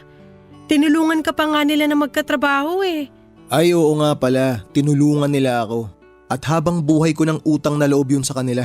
Hindi mo yun utang na loob. Ikaw pa rin naman yung nagtatrabaho, hindi sila. Tulong yun. Tsaka never naman silang nanumbat eh. Kahit na. Basta hindi pa ako handang magkaanak tayo. Hayaan mo muna makapag-ipon ako. Kung hihintayin pa kitang makaipon, baka hindi na tayo magkaanak. Paano mo naman nasabi yan? Hindi mo ba talaga alam kung bakit? O nagmamaang-maangan ka lang? Ay, alam ko na kung saan papunta tong usapan na to. Kaya tigilan mo na to. Okay? Please naman, Han. Kahit isang anak lang. Kaya naman kitang bigyan pero wag muna ngayon. Mahirap bang intindihin yun? Oo. Sobrang hirap mong intindihin. Lahat naman ginawa ko na para sa'yo. Ito lang yung hinihiling ko pero hindi mo pa ako mapagbigyan? Han, hindi lahat ng hiling na pagbibigyan agad. So kailan pa? Ako na lang ba palagi ang mag-a-adjust para sa ating dalawa? Ayoko na makipagtalo, okay? Magpahinga na tayo. May pasok pa tayo bukas sa trabaho. Hindi! Pag-uusapan natin to ngayon. Please, wag ka nang makulit. Tsaka na lang natin pag-usapan yung pagkakaroon ng anak. Kung hindi mo ako pagbibigyan sa gusto ko, maghiwalay na lang tayo. Ano? Hindi mo narinig? Maghiwalay na lang tayo. Huy, ano ka ba? Napaka-OA mo naman. Hindi ka lang pinagbigyan sa gusto mo, makikipaghiwalay ka na? Kasi lagi na lang ikaw yung nasusunod sa relasyon nating to. Mahal kita, alam mo yun. Pero sa ipinaparamdam mo sa akin ngayon, parang hindi ka pa rin sigurado sa akin kahit kasal na tayo. Ikaw lang yung nag-iisip na may problema tong relasyon natin. Hindi! Matagal nang may problema. Matagal na ako may alam pero hindi ko sinasabi kasi ayoko mawala ka sa akin. Ha? Anong ibig mo sabihin? Alam kong nambababae ka. Wala akong babae. Huwag ka nga nang bibintang. Hindi ako nambibintang, alam mo yan. Hindi ko alam yung sinasabi mo. So sinungaling yung mga mata ko? Hindi totoo yung mga nabasa ko sa phone mo? Pinakialaman mo yung phone ko? Bakit ka nangingialam ng personal na gamit? Hindi yun yung punto ko. Yung punto ron, matagal mo na akong niloloko. Kung ano man yung nakita mo, wala lang yon. Madalas lang ako makipagbiruan sa mga katrabaho ko. Kaya please lang, huwag kang gumawa ng issue. Papadudot dahil sa naging pagtatalo namin noon ni Yana ay matagal din kaming hindi nagkibuan. Iniwasan naman niyang makarating pa yon sa mga magulang niya dahil alam niyang makikialam ang mga ito sa aming dalawa. Pinag-isipan ko naman ang hinihiling niya pero hindi ko pa talaga nakikita ang sarili ko noon na magkakaroon na bumuo na ng pamilya. Isa pa pagkatapos ng kasal namin ay napag-usapan naming hindi muna kami magkakaanak. Kaya naman nagulat din ako nang bigla na lamang yung hiniling sa akin ni Yana. Pero aaminin ko po papadudot, tama naman si Yana. Tama ang ibinibintang niya sa akin na hanggang sa pagkakataong yon ay nambababae pa rin ako. Ginagawa ko pa rin noon yung ginagawa ko sa kanilang dalawa ni Jillian. Gaya ng sinabi noon ni Junie, para akong libro na hindi naman kaaya-aya ang laman pero may magandang book cover. At yung book cover na yon ay lahat ng kasinungalingan ko para magmukha akong kagusto-gusto at perfect para sa mga babaeng pinopormahan ko. Kaya madali ko silang mapa-impress. Pero sa katagalan ay unti-unti akong kinarma, papadudot. May nakaaway ako noon sa trabaho at nagkasakitan kami. Yon ang naging dahilan kaya natanggal ako sa kumpanya. Hindi ko yon pinaalam kay Yana at sa halip na maghanap ng bagong trabaho ay nakipagkilala na lamang ulit ako sa mga babaeng alam kong makakatulong sa akin sa pinansyal na aspeto ng buhay ko. Mas nahihiya kasi ako sa mga magulang ni Yana kesa sa kanya mismo. Ayoko naman na wala akong pang-share sa mga gastusin namin sa bahay. Lalong ayoko na mapansin ni Yana na wala na akong trabaho. Kaya araw-araw ay umaalis pa rin ako sa bahay, Papa Dudut. Noong kasagsagan ng kasinungalingan ko na yon ay naisip ko na hanapin ang social media account ni Jillian, Papa Dudut. Naisip ko na magiging maganda kung magkakaroon kami ng koneksyong dalawa. Barangay Love Stories. Barangay Love Stories. Papa Dudut, muli kaming nagkausap ni Jillian. Akala ko nga ay magagalit siya sa akin dahil sa pakikipaghiwalay ko noon. Pero hindi ganon ang nangyari. Nakipagkita siya sa akin para makapag-usap kami ng mabuti. Nagkaroon naman daw siya ng boyfriend noong nagkahiwalay kami pero hindi rin sila nagtagal. Sa dami ng pinag-usapan namin ay wala ni isa sa mga naikwento ko ang katotohanan. Naniwala naman siya na wala pa rin akong napupusuan noong time na yon. Siyempre hindi ko sinabi sa kanya na asawa ko na si Yana. Yung tungkol naman sa pagkakatanggal ko sa trabaho, ang sabi ko ay kusa ako nag-resign dahil pinag-iinitan ako doon. At sa ilang oras lang ng pag-uusap namin ay parang bumalik kaagad kami sa dati. Gusto niya na magkabalikan ulit kami noong sinabi kong single pa rin ako. Siyempre hindi naman ako tumanggi sa kanya, Papa Dudut. Yun naman talaga ang gusto kong mangyari. Ang maging kami ulit at matulungan niya ako sa problema ko sa pera. Ilang buwan ding nagpatuloy ang relasyon namin ni Jillian nang hindi nalalaman ni Yana. Hindi pa rin kami noon nag-uusap ng asawa ko pero ang alam niya, kinananay muna ako umuuwi habang hindi pa kami nagkakaayos. Hindi niya alam na madalas na akong tutulog sa kondo ni Jillian at halos doon na nga ako tumira. Pero Papa Dudut, kahit na anong pagsisinungaling ang gawin ko, darating at darating pa rin talaga ang karma.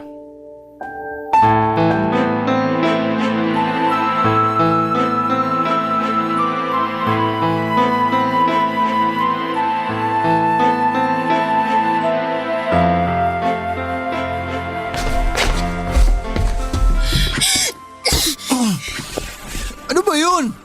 Ilugar mo nga yung pagiging isip bata mo. Natutulog pa yung tao eh. Mabuti nga ako isip bata lang. Eh ikaw, napakasinungaling mo. Manloloko ka. Ano? Saan naman ang galing yan? Hindi saan kundi kanino, Eros. At alam mo kung kanino ko nalaman na niloloko mo ako? Sa asawa mo lang naman. Ano? Hindi ka makapagsalita kasi totoo? Totoo, diba? Sorry. Sorry? Yan lang ang masasabi mo matapos mo akong paikutin at perahan.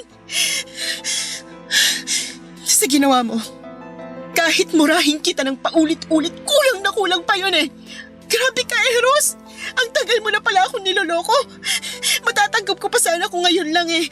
Kasi ilang buwan pa lang naman. Pero yung nangyari 5 years ago, ang lala mo. Pinagsabay mo kami ni Yana. Sinabi niya yun sa'yo? At bakit hindi? Niloko mo rin siya. Sinabi niya sa akin na may relasyon na kayo 5 years ago pa. So anong ibig sabihin nun, ha? Hindi totoo yun. Matagal na kaming hiwalay ni Yana. Sinabi niya sa'yo lahat ng mga yun kasi gusto niya akong siraan. Hindi niya kasi matanggap na hiniwalayan ko na siya. Pati ba yung kawalan mo ng trabaho paninira niya lang din? Ginawa mo na akong tanga noon kaya hindi mo na ako mapapapaniwala ngayon. Huwag kang maniwala kay Yana, please. May sakit sa pag-iisip yun. Hindi niya alam kung ano yung mga sinabi niya sa'yo. Yun nga yung dahilan kung bakit ko siya hiniwalayan eh. Kasi wala na siya sa katinuan. Siya ba talaga yung wala sa katinuan o ikaw?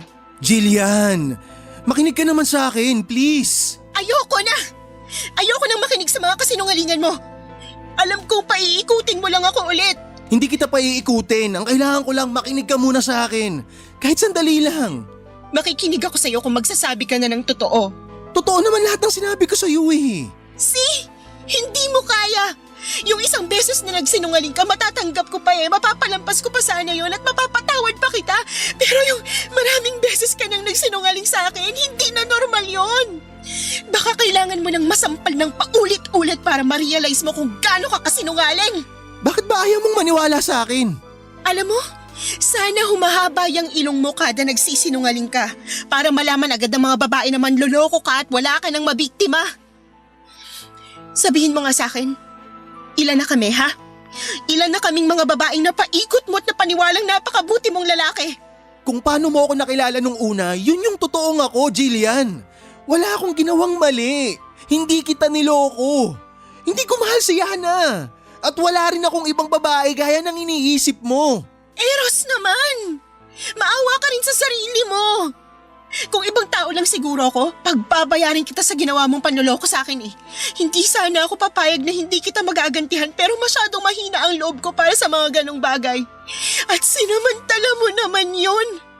Hindi ka man lang ba nakokonsensya? Ewan ko sa'yo. Tigilan mo na nga yung kadramahan mo.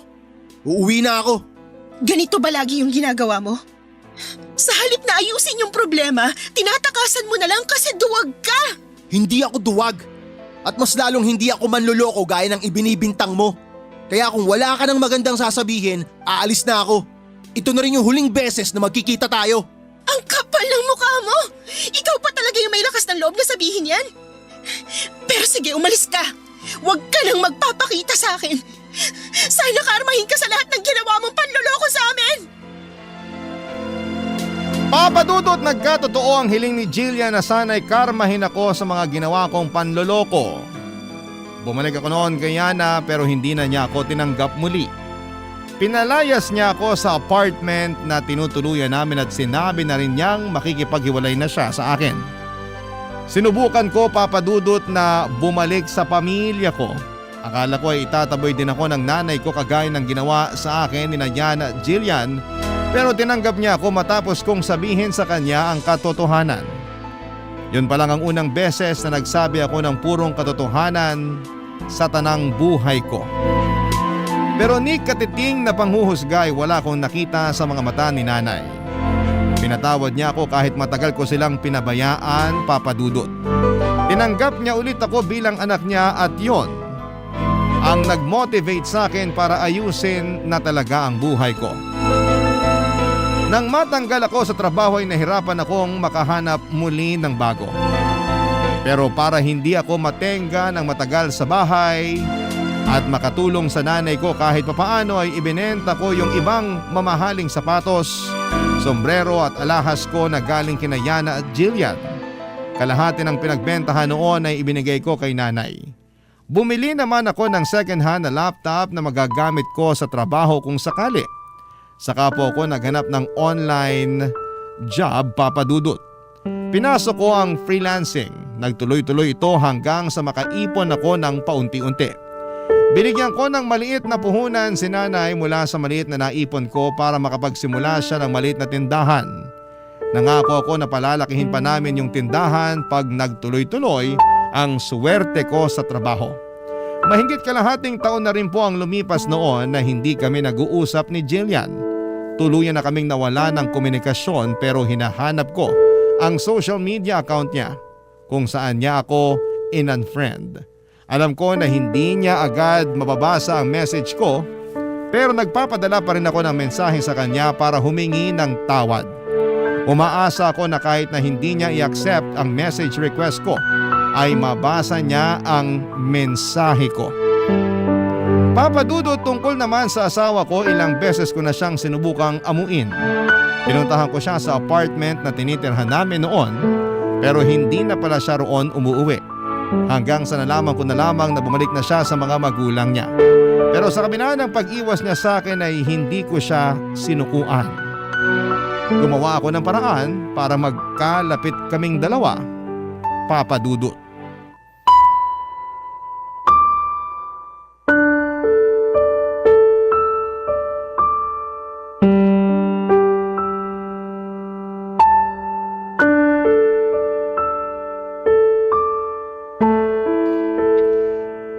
Ginagawa mo rito? Alam na ng parents ko yung ginawa mo kaya hindi ka na pwede rito. Gusto lang sana kitang makausap. Gusto kong humingi ng tawad sa lahat ng mga nagawa ko sa'yo. Hindi na ako maniniwala sa'yo, Eros. Mali ko ba? Baka mamaya isa na naman to sa mga kasinungalingan mo. Han, hindi. Hindi naman kita pipiliting maniwala eh. Gusto ko lang talagang humingi ng tawad sa'yo. Sa lahat ng mga panloloko ko. Kung iniisip mo yung tungkol kay Jillian, wala na kami. Siya na mismo yung nakipaghiwalay sa akin. Buti naman at hindi na siya nagpakatanga sa'yo. Nakakaawa nga siya eh. 2 beses mo nang pinagsamantalahan yung kabutihan niya. Paano mo nga pala nalaman yung tungkol sa kanya? Alam mo naman siguro na pinagdududahan na kita, 'di ba? Nagtanong-tanong ako sa mga kaibigan mo sa trabaho. Nakakatawa lang kasi inilaglag ka sa akin ng mga kaibigan mo. Ibig sabihin nun, hindi ka rin naging mabuti sa kanila. Sabagay, hindi na nakakapagtaka. Magaling ka lang naman sa mga taong may pakinabang sa'yo eh. Pero kapag wala silang pera, wala silang halaga sa isang kagaya mo. Hindi ko sila mga kaibigan. Alam ko rin na ayaw nila sa akin kaya nila ginawa yun. Kahit naman ako. Pagkatapos ng nalaman ko, hindi ko nagugustuhin pang mapalapit sa'yo. Hindi ka naman siguro tanga para hindi mo maintindihan kung gaano kasakit yung ginawa mo sa akin. Tsaka sigurado ako na hanggang ngayon, marami ka pa ring nilolokong babae. Han, maniwala ka man o hindi, wala na. Wala na talaga. Tinigilan ko na yun. Nagkausap na rin kami ni nanay. Okay na kaming dalawa. Meron na nga rin pala akong trabaho. Work from home. Mas malaki yung kinikita ko ngayon kaysa sa trabaho ko dati. Kaya makakaipon na ako para sa baby natin. Baby natin? Huwag na, Eros. Baka karguhin na naman kita kapag nagsama tayo ulit. Lakas ng loob mong sabihin noon na magsulo na tayo pero ako rin naman pala yung magbabayad ng renta sa apartment. Bigyan mo naman ako kahit isang pagkakataon pa. Please, Yana. Nagsasayang ka lang ng oras. Umuwi ka na. Wala kang mapapala sa akin. Kung ayaw mo na makipagbalikan sa akin, okay lang. Naiintindihan ko yun. Pero sana mapatawad mo pa rin ako. Gusto mong mapatawad kita? Sige, bibigyan kita ng isa pang pagkakataon. Pero sa isang kondisyon. Kakausapin mo yung mga magulang ko. Ano? Ba't di ka makasagot? Ano pa nga bang aasahan ko sa'yo? Sigurado naman ako na hindi mo kayang harapin yung mga magulang ko at humingi ng tawad sa kanila. Ayaw mo nga pala ng nahihirapan. Kung yun ang gusto mo, sige. Kakausapin ko sila. Sabihan mo lang ako kung kailan sila pwede. Pwede sila anytime. Eh ikaw, handa ka na bang kausapin sila? Baka napipilitan ka lang. Hindi ako napipilitan lang. Gusto ko talagang gawin to para sa'yo. Talaga lang ha? Paano kung ipahiya ka ng mga magulang ko? Okay lang. Inaasahan ko na rin naman yun. Dapat lang. Alam nga namang yakapin ka nila pagkatapos ng ginawa mo. Naiintindihan ko talaga kung saan nanggagaling yung galit mo. Pero aaminin ko, medyo kinakabahan ako ngayon. So hindi ka natutuloy? Nasa loob lang naman sila. Kaya ngayon pa lang, sabihin mo na kung makikipag-usap ka sa kanila o hindi. Tutuloy ako. Kakausapin ko sila. Good! Kapag pinatawad ka ng parents ko, saka lang tayo mag-uusap ng tungkol sa atin. Hindi lang kasi ako yung niloko mo eh. Gustong gusto ka pa naman ng mga magulang ko tapos pati sila dinamay mo sa mga kasinungalingan mo. Naging mabuti sila sa'yo. Tsaka sana pag kinausap mo na sila, magpakatotoo ka naman. Ito na yung huling chance mo. Kaya kapag hindi ka nila pinatawad, huwag ka nang umasa na magkakaayos pa tayo. Papadudot, kahit kabadong-kabado ako ng gabing yon ay hinarap ko ang mga magulang ni Yana. At gaya nga ng inaasahan ko ay galit na galit sila sa akin, lalo na ang daddy niya. Nakatanggap po ako ng mga masasakit na salita mula sa kanila, pero hindi ko na yon dinamdam pa dahil karapatan naman nilang magalit. Nag-iisang anak kasi nila si Yana kaya ganoon na lamang ang pagmamahal nila sa asawa ko.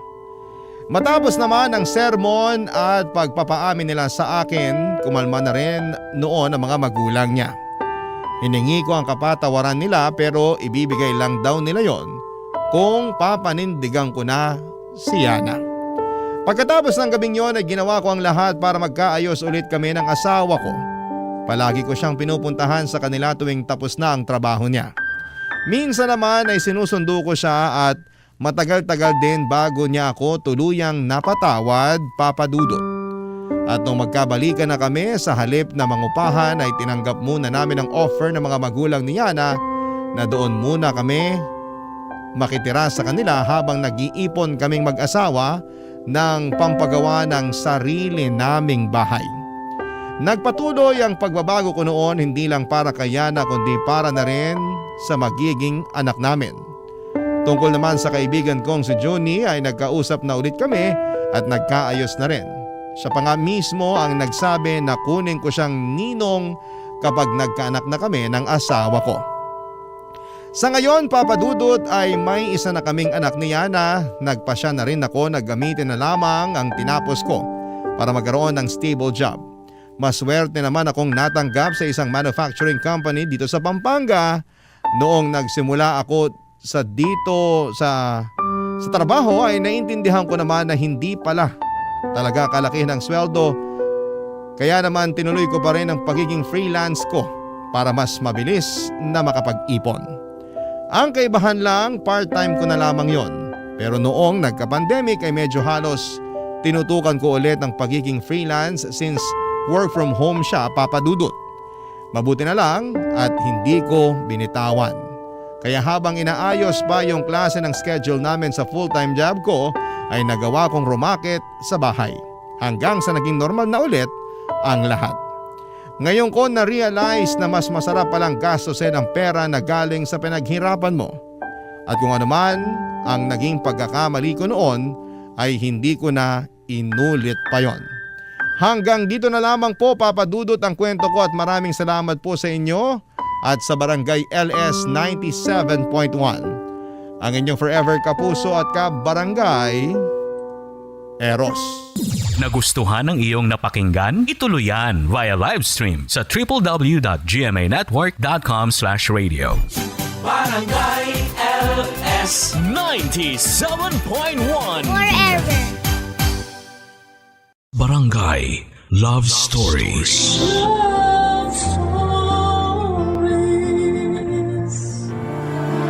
Sa mga taong hindi natin magustuhan, kahit na anong pilit sa mga sarili natin, may mga taong sadyang mabigat ang dugo natin.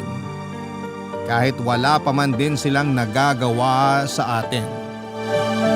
Ikaw, kapuso, naranasan mo na bang magalit sa ibang tao kahit na wala namang ginagawang mali sa'yo? Dear Papa Dudut, ako nga pala si Rosa, 50 years old. Nagkaroon ako ng problema at eto ang ibabahagi ko sa inyo ngayong araw. May kinalaman po ito sa karelasyon ng anak kong si Buboy, 25 anyos. Hindi ko nagustuhan ang bagong nakarelasyon niya dahil kaedad ko lamang. Itago na lang natin siya sa pangalang Minda. This year lang nangyari ang kwento ko kaya fresh pa sa akin ang lahat ng mga nangyari. Nag-iisang anak namin ang asawa kong si Vic si Buboy kaya lahat ng pagpoprotekta ay ginawa namin para sa kanya. Inuna namin siya sa lahat ng bagay lalo na kung alam naming mas kailangan niya. Spoiled sa amin si Buboy, lalo't siya lamang ang aming anak. Hindi nyo naman kami masisisi dahil wala kaming ibang tao na mapagbubuhusan ng pagmamahal noon.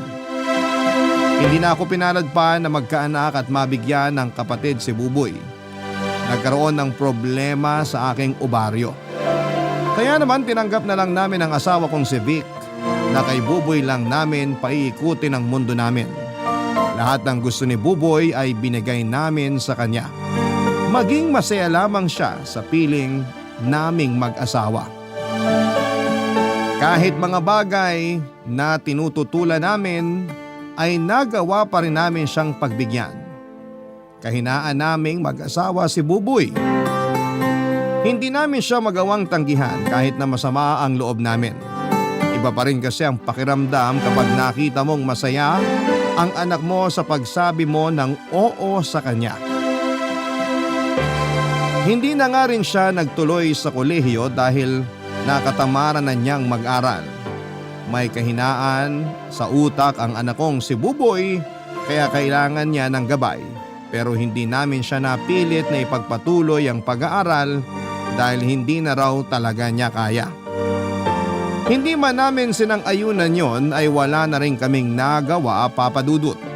Akala namin ay doon lang kami magkakaroon ng problema sa anak namin.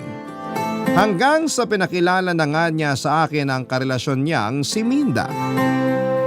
Isang bagay na hindi ko po inaasahan. Kakarating ko lang noon sa bahay isang hapon ng Lunes nang ibalita sa akin ni Buboy na meron na siyang karelasyon.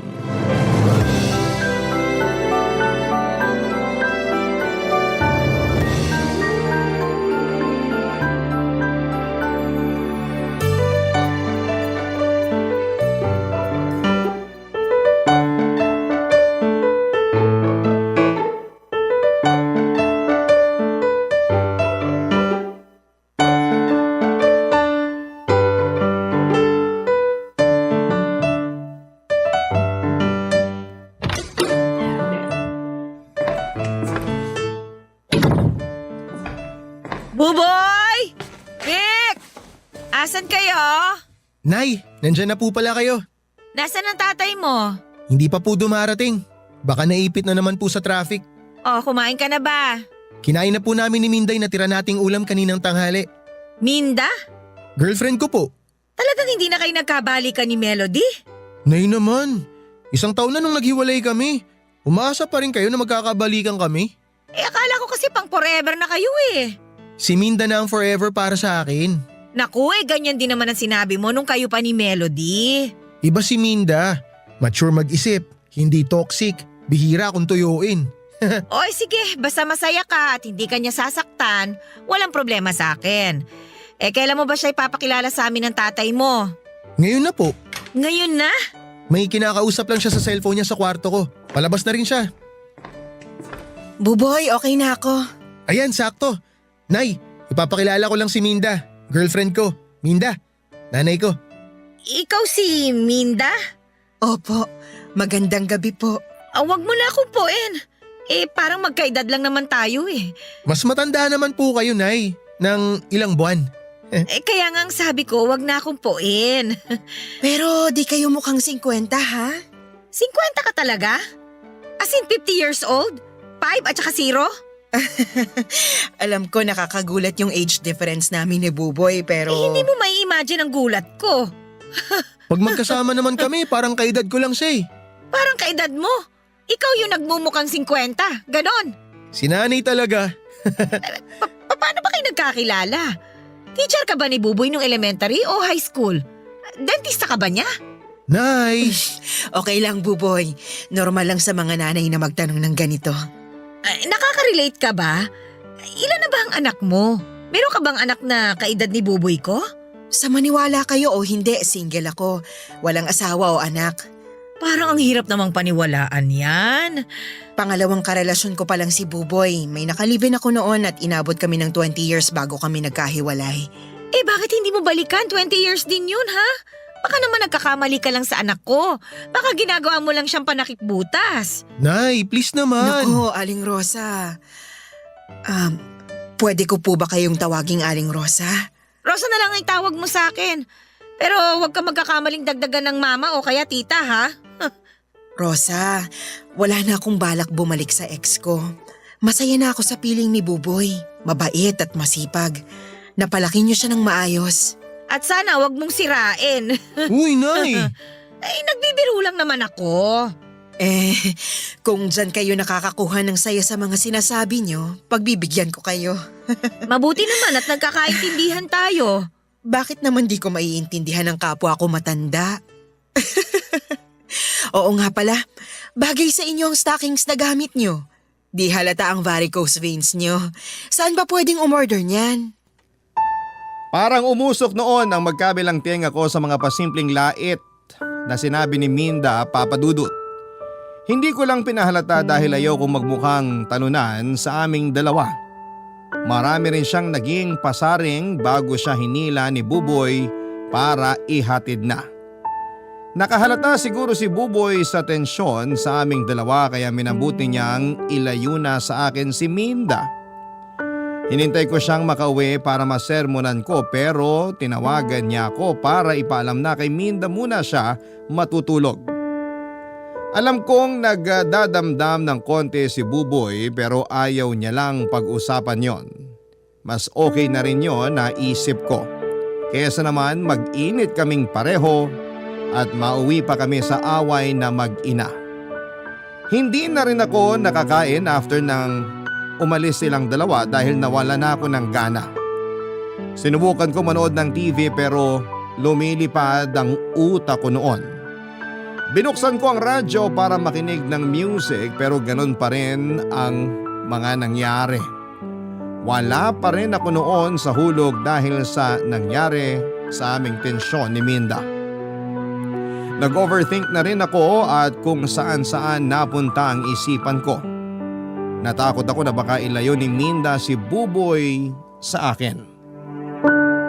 Alas 10 na ng gabi nang makauwi noon ang asawa kong si Vic, Papa Dudut. Nakailang tawag ako sa kanya nung umalis na Buboy pero hindi naman niya sinagot. Kaya mas lalo ako nainis dahil kailangan ko ng kakampi pero wala ang asawa ko. Hindi ako nakatulog kaagad at sinadyang hinintay ang pagdating ni Vic. At dumating na nga siya bandang alas 10 na at mukhang napagod sa trabaho at sa traffic. Kung normal na araw, baka hinayaan ko siyang magpahinga muna para makabawi ng lakas. Lalo't alam kong may trabaho pa siya kinabukasan. Pero hindi ko kayang ipagpaliban ang isyu ko sa relasyon ni Buboy at Minda. Kinailangan ko nang sabihin kay Vic ang lahat para makakuha naman ako ng simpatya at kakampi.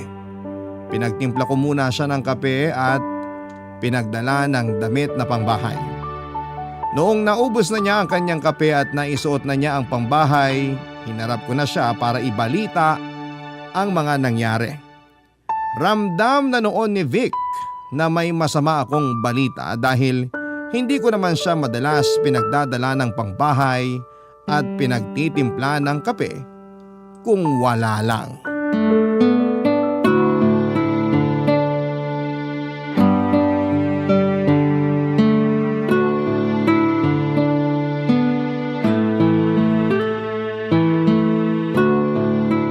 Ano na naman kaya masamang nangyari? Ha? Sabihin mo na. Paano mong nalaman na may masamang nangyari? Sumasideline ka na rin ba bilang manghuhula? Pinagtimpla mo ako ng kape. Binigyan mo ako ng pambahay. Sinyalis yun na may hindi magandang nangyari. Ay, may girlfriend na si Buboy. Minda ang pangalan. O ano masama ron? Binata naman yung anak mo. Dinala niya rito kanina. Hindi ko nagustuhan. Kanya naman kayo mga nanay eh. Lagi kayo hindi boto sa mga babaeng dinadala ng mga anak niyong lalaki. Iba to, Vic! Kanya ka rin kibelo din nung unay pakilala siya sa atin ni Buboy. Isang linggo ko lang siyang hinusgahan, ha? Nagustuhan ko rin naman siya pagkatapos nun. Di ba nga, lagi ko pa siyang pinadadalhan ng medyas at panty tuwing birthday niya. O ano bang maliro sa karelasyon ni Buboy ngayon? Hulaan mo! Hindi ako sumasideline bilang manghuhula. Sabihin mo na lang sa akin kasi nawawala na epekto ng paracetamol na ininom ko. Sasakit na naman tong ulo ko. Kaedad natin yung bago niyang girlfriend. 50 na rin? Ano ba akala mo sa atin? 60 years old? Kinaklaro ko lang naman. Mali yun eh. Kung hahanap si Buboy ng karelasyon, dapat kaedad niya o mas bata sa kanya. Hindi yung tipong kabatch pa natin ng elementary. Hindi yung mga kasabay pa natin papunta kay San Pedro. Ano bang magagawa natin? Na-inlove si Buboy eh. Ay, nabulagan siya kamo. Baka may mommy issue si Buboy kaya siya pumatol sa kaedad natin. Hindi kaya may lihim na sama ng loob si Buboy sa akin? At ginagamit lang niya si Minda para gumante? Kailangan kong masabihan si Minda para magkahiwalay sila. Ano ba nakakatawa doon? Seryoso ako, Vic, ha? Masaya lang ako na nakikita kang praning. Nanay ka nga talaga. Pero dapat tandaan mo, nasa tamang edad na si Buboy. May karapatan na siyang pumili ng taong mamahalin niya. Ah, ganon. Sige, magkampihan kayong mag-ama. Hubarin mo na rin yung damit mo para maibalik ko na sa cabinet. Matulog kang walang suot. Kabaging ka sana hanggang Sabado. Rosa naman, akala ko hinihingi mo opinion ko. Hinihingi ko, nakampihan mo ako. Ay, talaga bang 50 anyos na si Minda? Oo nga! Nakikita ko na ang punto mo. Dapat kanina mo pa nakita. Hindi ngayon matapos kung hilingin na kabaging ka. Hindi nga naman magandang kaedad natin ang karelasyon ni Buboy. Hindi maganda para sa ibang nakakakita. Ayan, tama ka dyan. Asan ba si Buboy na mapagsabihan ko? Wala siya rito sa bahay. Doon daw matutulog kina Minda. Napansin siguro na naglalaitan na kami ng pasimple ng girlfriend niya kanina. Nilait ka nung Minda? Aba, hindi naman pwede yun. Dapat siya ang una mong sinabi. Hindi naman ako papayag na laitin ka ng kahit na sino. Ay dapat nga. Yan nga ang una kong sinabi. Ay, nakakainis talaga. Hayaan mo, kapag bumalik dito yung Minda na yon, pagtulungan natin. Hahanap tayo ng mali sa itsura niya. May varicose veins na rin ba siya? Eh malay ko. Pero yung sa akin, napansin niya. Napansin niya yung varicose veins mo? Eh di ba yun na itatago ng stockings mo? Kung maaga ka lang sanang dumating, narinig mo sana kung paano niya bastusin itong mga ugat ko. Kung alam ko lang na ngayon siya ipapakilala ni Buboy, eh di sana nagpajama ako o kaya nagmaong na pantalon para hindi niya nakita ang mga ugat ko sa binti na nagmumura sa galit. Kaya nga sorry na. Hayaan mo, hahanapan ko siya ng mali pag dumalaw siya rito. Hindi siya lalabas ng bahay nang hindi nagagalusan ng pagkatao niya. Aba dapat lang! Hindi mo na ba ako patutulugin ng hubad hanggang Sabado? Hindi ako pwedeng kabagin eh. May mga meeting ako hanggang Friday.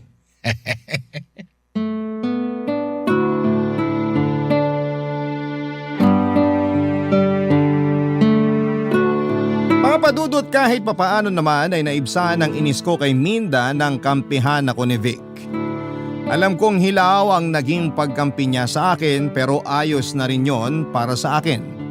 Gusto ko lang din talaga na may mapagsabihan noon ng sama ng loob ko. Nagtimpla ko ng gatas after ng pag-uusap naming mag-asawa tungkol kay Minda. Nagbago kami ng pag-uusapan para naman hindi ko maidala sa pagtulog ang galit ko. Kaya lang din naman ako pinalad na hindi yon maidala sa kama. Dahil noong nakahiga na kaming mag-asawa ay naalala ko na naman ang inis ko kay Minda.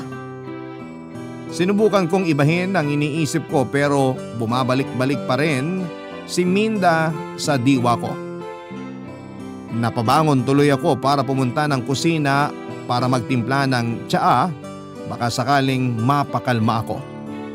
Pero hindi yon naging effective sa akin. Parang lumala pa nga noon ang inis ko. Sinubukan kong tawagan si Buboy pero hindi niya sinasagot. Nag-text ako sa kanya na sagutin niya pero hindi siya nag-reply. Baka nga naman kasi nakatulog na sila ni Minda. Baka rin naghaharutan sila noon kaya hindi niya magawang sagutin ang text o tawag ko. Dahil sa iniisip kong yon ay mas lalo tuloy akong nagalit. Lumabas ako ng bahay para magyosi. May tinago kong yosi sa gilid ng paso malapit sa may pintuan. Hindi naman ako mayosi ng tao, Papa Dudut, pero nagyoyosi lamang ako kapag sobrang stress na ako. Hindi yon alam ng pamilya ko at wala naman akong balak na sabihin ang bisyo kong yon. Doon pa lang ako kumalma nang makahit-hit na ako ng 3 beses, Papa Dudut. Nakadalawang yosi ako bago tuluyang kumalma ang mga ugat ko sa ulo. Nagpasya na rin akong bumalik sa loob ng bahay. Nag-toothbrush muna ako at nagpahid ng ointment para pangtago sa amoy ng yosi na kumapit na sa akin. Nagpalit na rin ako ng damit at saka ako nagbalik sa kwarto, Papa Dudut. Inamoy ko muna ang sarili ko at nang panatag na akong wala ng bakas ng yosi sa katawan ko, ay saka ko na tinabihan ang asawa kong mahimbing na natutulog noon. Barangay Love Stories. Barangay Love Stories. Papadudot mula sa unang pagpunta ni Minda sa bahay ay hindi na ulit yon nasundan. Pakiramdam ko ay nasindak siya sa mga sinabi ko. Naramdaman niya marahil na hindi ako boto sa kanya at pinagpasalamat ko naman yon. At ilang araw din na hindi sumakit ang isipan ko sa kakaisip sa relasyon nila ni Buboy. Pinagdasal ko nga na sana ay natauhan na si Buboy dahil sa mga sinabi ko. Sana naliwanagan na siya na hindi sila para sa isa't isa. Hindi ko lang talaga ma-imagine noon na sila ang magkakatuluyan dahil sa layo ng agwat nila. Kung bakit naman kasi sa dami ng mga babaeng nagkagusto sa anak ko ay bakit doon pa sa kaedad ko? Kahit sino naman sigurong ina ay papalag, hindi ba? Papadudot, hindi namin napag-usapan muli ni Buboy ang tungkol kay Minda. Pareho kaming nag-alangan na mabanggit isa man sa pag-uusap namin si Minda.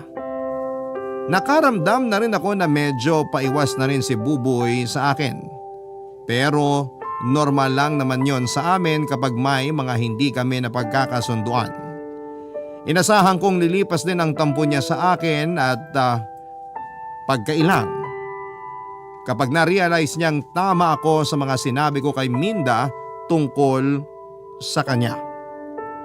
Inakala kong matatahimik na ang buhay naming pamilya dahil wala na akong balita pa kay Minda, papadudot.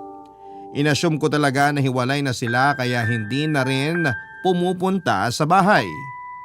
Hanggang isang araw, nilapitan ako ni Buboy para sabihing ipapakilala na niya si Minda kay Vic.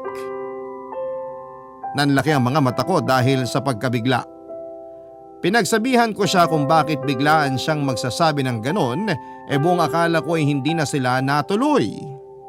Napailing na lamang si Buboy at sinabing busy lang sa trabaho si Minda kaya hindi na siya naulit dumalaw sa bahay.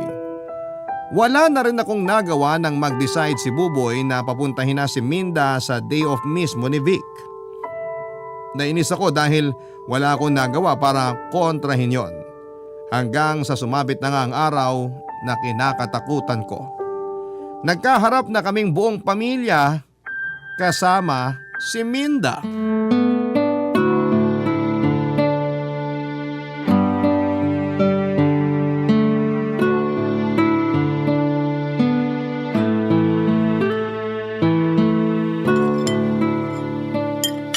Minda, kumusta naman yung ginisang ampalaya? Masarap ba? Oo, namiss ko yung pait. Sobrang pait. Makakatulong to sa dugo ko. Ikaw ba ang nagluto? Ako ang nagluto. Kaya naman pala. Anong kaya naman pala? Kaya naman pala. Masarap. Mas plastic pa sa timba. Ano po yon? Sabi ko, wag mo na akong puin, di ba? Tandaan mo, magkaedad lang tayo. Sorry ha. Minsan kasi nakakalimutan ko lalo kapag napapatingin ako sa legs mo. Joke lang. Saan ka nga pala nagtatrabaho, Minda? Nagmamanage ako ng online flower shop sa ibang bansa. Flower shop? Parang yung kay Buboy din pala, no? Bale tay, isa po ako sa sales representative ng flower shop na yun. Si Minda po yung boss ko. Mapera ka pala, Minda. Kaya naman pala. Kaya naman pala. Kaya may pang-maintenance ka. Maintenance? Hindi pa ako nirarayuma tulad mo. Pero kung sakaling tamaan ako, sabihin mo kung anong gamot mo ha, para makamura ako. Maintenance sa itsura ang ibig kong sabihin. Pero kung gusto mong pag-usapan ng rayuma, huwag ka mahihiya ah. Tayo-tayo lang naman ang nandito. Pwede ka namang umamin. Hindi naman kabawasan sa pagiging matanda mo kung sumasakit ang mga tuhod mo, 'di ba? Ano bang aaminin Alam nyo ba tay na may biniling lupa si Minda sa Laguna? Malawak at maraming mga puno na namumunga ng prutas. Merong nyog, lansones, guyabano, may rambutan din. Matutuwa kayo tay. Balak namin ni Buboy na magpagawa ng tilapia farm doon sa lupa naming yon. Lupa nyo? May ambag ka ba ron, Buboy? Wala po, pero ako naman po magbabantay sa construction habang busy si Minda. Bala ko na rin po mag-resign para makapag full time ako dun sa lupa namin. Lupa ni Minda. Hindi nyo lupa. Nakakahiya naman anak. Wala kang ambag dun. Hindi kita pinalaki para angkinin ang lupa ng ibang tao. Angkinin mo na lang yung lupa ng lola mo sa Surigao. Makipag-away ka sa mga pinsan mo. Hindi kita pipigilan. Lupa namin ni Buboy yon. Binili ko yon para sa amin. Tsaka lang magiging legal sa inyo yon kapag kinasal na kayo. Sa ngayon, baka pwedeng sa'yo lang muna yung lupa. Thank you na lang sa offer, ha? May masama ba kung i-share ko yung properties ko kay Buboy? Boyfriend ko naman siya. Ay wala namang masama. Masyado lang kasing maaga para mag-share kayo ng mga ganyan. Hindi naman yan parang ulam lang na pwedeng i-share eh. May share pa rin naman ako, Nay. Ako nga yung magbabantay sa construction. Bali yun yung pinaka-share ko. Uy, ano bang alam mo sa construction? Kwarto mo nga hindi mo maayos eh. Ilang beses ko nang pinapagawa sa yung bintana mo, pero wala pa rin. Hindi ba, Vic? Ha? Hay! Isa ka pa eh! Hindi ka ba nakikinig? Nagtatalo na kami rito sa lupa, pero ikaw dyan… Hindi ko rin kasi alam kung bakit kailangang pagtalunan yung lupa ko eh. Ako naman ang bumili nun. Kaya nga! Kaya dapat hindi mo sinasabing lupa ninyo ni Buboy. Ikaw lang naman ang bumili nun eh. Papaasahin Rosa. mo lang tong anak ko. Kapag nagkahiwalay na kayo, nga na siya. Buboy anak, marami tayong lupa sa paso. Makontento ka na lang muna ron. Sino po bang nagsabi sa inyo na maghihiwalay kami ni Minda, Nay? Kakasimula nyo pa lang. Huwag mo na magplano ng mga ganyang bagay. Kilalanin nyo muna ang isa't isa. May tsansa pa na. Na makakilala ka ng mas compatible sa'yo. Yung bang kaedad mo at saka… Hindi yung kaedad nyo. Naintindihan ko kayo. Alam ko namang una pa lang, di na kayo boto para sa akin kay Buboy dahil sa agwat ng edad namin. Hindi ko yun mamasamain. Vic, hindi ba may sinasabi ka nung nakaraan? Mabuti pa, tapusin na lang natin itong kinakain natin para makapagpahinga na tayong lahat. Vic! Mukhang di ko na rin mauubos tong ampalaya. Masyado nang pumapait eh. Baka ma-high blood na ako. Mauna na rin ako para di maabutan ng ulan. Tara na, Buboy. Nagmadali na ngang umalis sina Minda at Buboy, Papa Dudut. Tinanong ko si Buboy kung anong oras siya makakauwi pero sinabi niyang doon na lang muna siya kina Minda matutulog. Naramdaman kong may tampo si Buboy sa akin pero hindi niya pinahalata sa harapan ni Minda. Nakangiti naman si Minda na nagpaalam kahit alam kong napipilitan lamang. Nawala na ako ng gana sa kinakain ko. Hindi makatingin noon sa akin si Vic dahil alam niyang galit ako. Niligpit ko na ang mesa kahit kumakain pa si Vic. Pinaramdam ko sa kanya ang galit ko dahil wala man lang siyang tinulong para mapagkaisahan namin si Minda. Ang ayos pa ng usapan namin noon na kakampihan niya ako. Sinabi pa niyang siya na ang bahala kay Minda. Umasa ako na tototohanin niyang sinabi niyang paghihiwalay niya ang dalawa pero hindi naman yon nangyari. Nagdadabog ako noon habang naguhugas ng plato. Nakabasag na nga ako ng 2 pinggan at 1 baso. Nahalata naman yun ni Vic at niyakap ako patalikod. Mas lalo lamang ako nagalit imbis na kumalma. Hinarap ko siya para pag-usapan namin ang pangiiwan niya sa akin sa ere. Hindi lang daw siya nakasingit sa usapan namin ayon kay Vic. Masyado raw akong pinangunahan ng emosyon at hindi na raw ako nakapag-isip kaya lumala ang sitwasyon. Nagalit ako lalo kaya yung bula mula sa hinuhugasan ko pinahid ko sa noo niya. Pinaghugas ko siya ng pinagkainan at ako naman ay pumanhik na sa kwarto para mag-check ng BP ko. Na-high blood ako sa mga nangyari, Papa Dudut. Sinubukan kong tawagan si Buboy para pauwiin para makapag-usap kami. Sinabi naman niyang uuwi na lamang siya bago magtanghali kinabukasan. Wala na rin akong nagawa kundi ang pumayag na lamang dahil baka mas lalong magtampo sa akin ang anak ko. Noong natapos naman si Vic na maghugas ng pinagkainan ay pumasok na rin siya ng kwarto. Nilambing niya ako at nagsorry dahil sa pag-iwan niya sa akin sa ere. Nagkunwari akong nagtatampo pa pero nawala yon lahat ng sinabi niyang sa susunod na pagbalik ni Minda sa bahay ay magsasalita na siya. Nabuhayan ako ng loob at sinabi ko rin sa kanya na pagka-uwi ni Buboy kinabukasan ay pwede na niyang simulang siraan si Minda habang wala nga ang kontrabidang babaeng yon, Papa Dudut.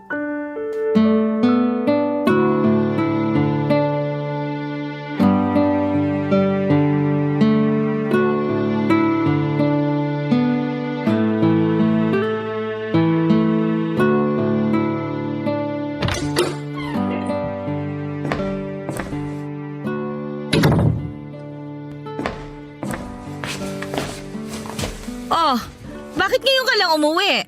Sorry po, Nay. Si tatay po, nasan? Sabi mo bago magtanghali nandito ka na sa bahay. Pababa na ang araw ah. Naglambing kasi si Minda na mag-lunch muna kami bago ako umalis. At hindi mo man lang naisip na gusto ka rin naming makasabay magtanghalian? Niluto ko pa naman ang paborito mong adobong atay at balon-balunan. Pwede naman po akong kumain ulit. Konti lang din naman yung kinain ko kanina. Buboy, kararating mo lang ba? Vic, pagsabihan mo nga itong anak mo ha. Hindi tumutupad sa usapan. Ang sabi bago magtanghalian, uuwi siya rito. Oo nga naman, Buboy. Nagluto pa naman ang nanay mo ng paborito mo. Tingnan mo na. Sorry na nga po. Ipainit nyo na po yung niluto nyo para makakain na ako ulit. Sabayan nyo ako ha. Wala na. Nagtampo na yung adobo. Si nanay naman. Talo nyo pa adobo sa toyo nyo eh. Walang nakakatawa ron, Vic ha. Untugin ko kayo mag-ama eh. Sorry. Oh, asa si Minda? Bakit di mo sinama rito? Marami pa tayong dapat pag-usapan. Ano kasi, busy siya. May mga ano raw, parang aasikasuhin nata. Basta ganun, tungkol sa ano, sa work. Napaghahalataan naman niyang pagsisinungaling mo, Buboy. Ayaw na niyang pumunta rito, no? Hindi po, andito nga siya kahapon, di ba? Mas mabuti pa siguro, wag na lang siyang pumunta rito sa bahay. Nay, alam ko naman na di nyo ganun kagusto si Minda para sa akin. Pero maniwala kayo, mahal ko siya. Mahal mo lang yata yan dahil may tilapia siya eh. Tilapia Farm, Nay. Tsaka matagal pa po yun. Kalmahan nyo lang. Sa bagay, kung nagawa yon, siguradong hiwalay na kayo nun. Hindi ba, Vic? Bakit po ba parang sigurado na kayo na maghihiwalay kami ni Minda? Nanay mo ako. Alam ko, ramdam ko. Pwes, mali kayo, Nay. Si Minda na yung gusto kong makasama habang buhay. Sabi na eh.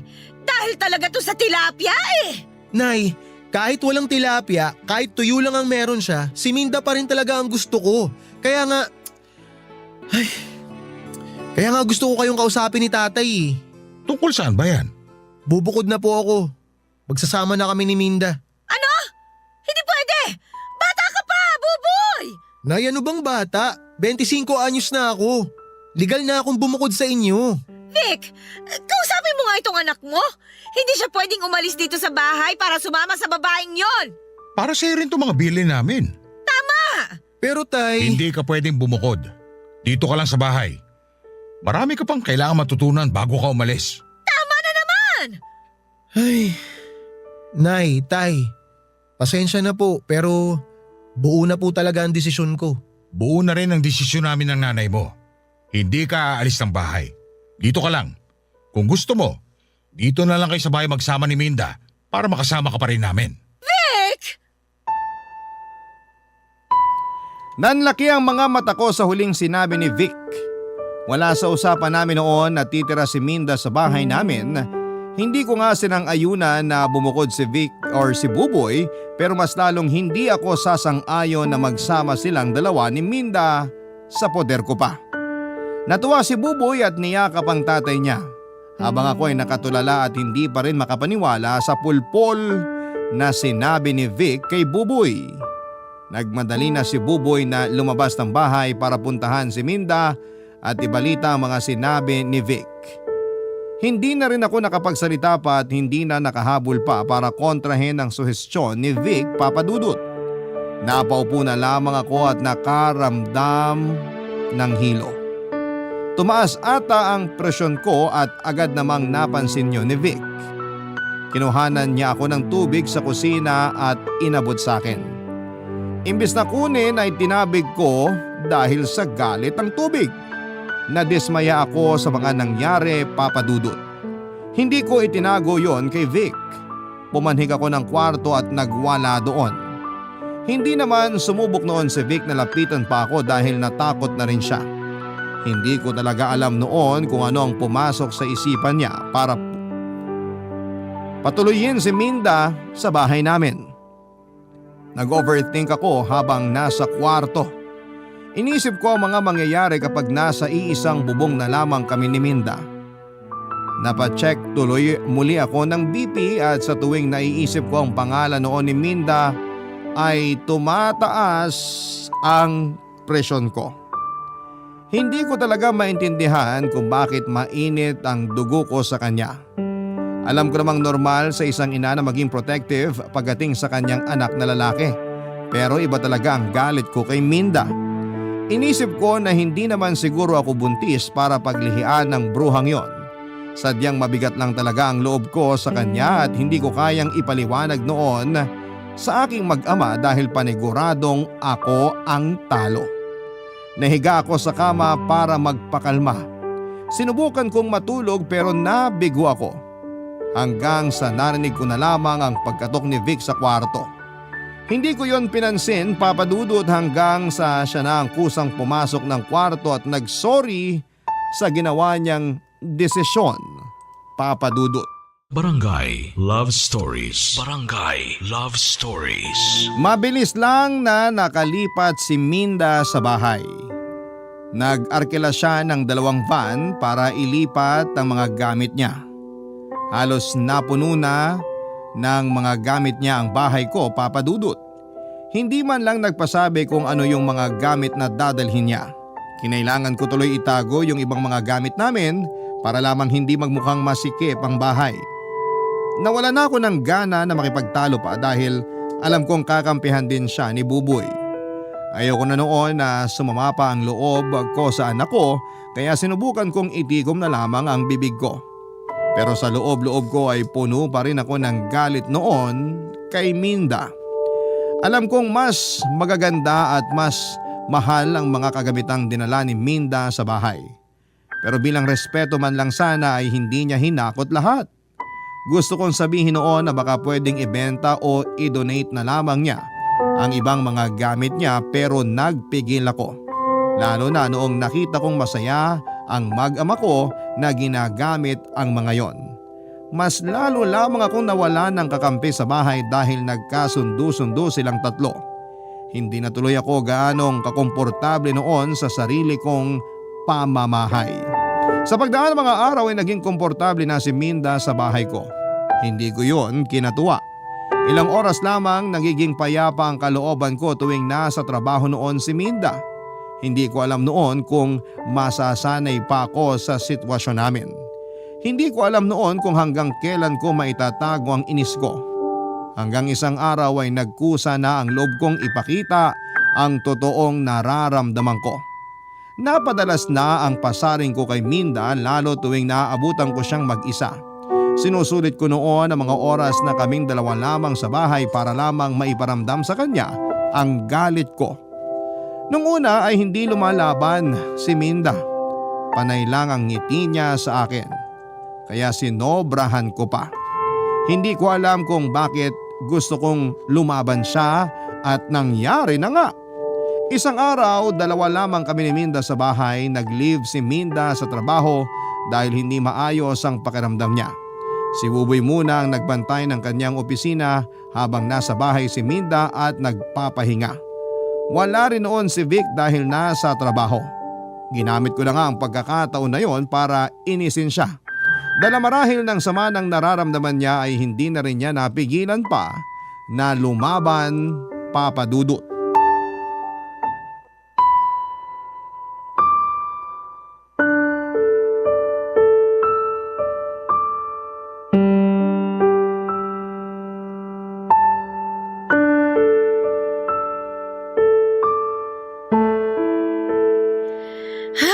Napakasikip na ng bahay ko.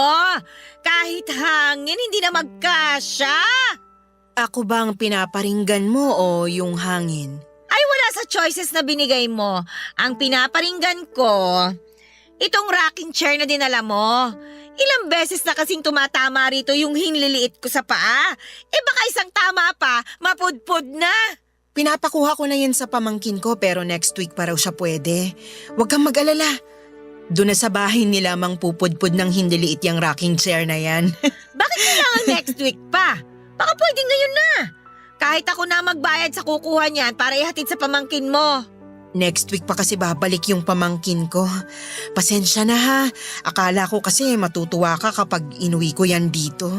Bakit naman ako matutuwa kung pupudpurin niya ng hinliliit ko? Kaya nga pasensya na eh.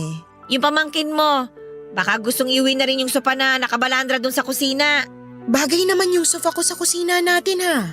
Bagay sa kusina ko? Paanong bumagay? Hindi nga ako makapagluto ng maayos dahil dun eh. Puro talsik na rin ng mantika yon. Sino gusto mo po sa sopa na puro mantika? Si Buboy kasi ang nag-request ng sofa na yun na ilagay sa kusina mo. Para raw kapag nagluluto ako, uupo lang siya ron para makasama ako. Kayo na lang ni Buboy ang mag-usap tungkol dun sa sofa. Bakit pa kailangan ipaabot sa kanya? Pwede namang tayong dalawa na ang magdesisyon na tanggalin yon, di ba? Aabalahin pa natin si Buboy. Pero siya kasi yung may gustong ilagay yun sa kusina. Sa ayaw ko kasi sagabal nga sa pagluluto ko. Okay, hayaan mo. Next week isasama ko na rin sa ipapadala sa pamangkin ko. Baka meron pang nakakasagabal sa'yo na gusto mong mawala rito. Hindi mo magugustuhan ang isasagot ko sa'yo sa tanong mo na yan. Oo, gets ko. Alam kong ako yung sagabal na gusto mong mawala.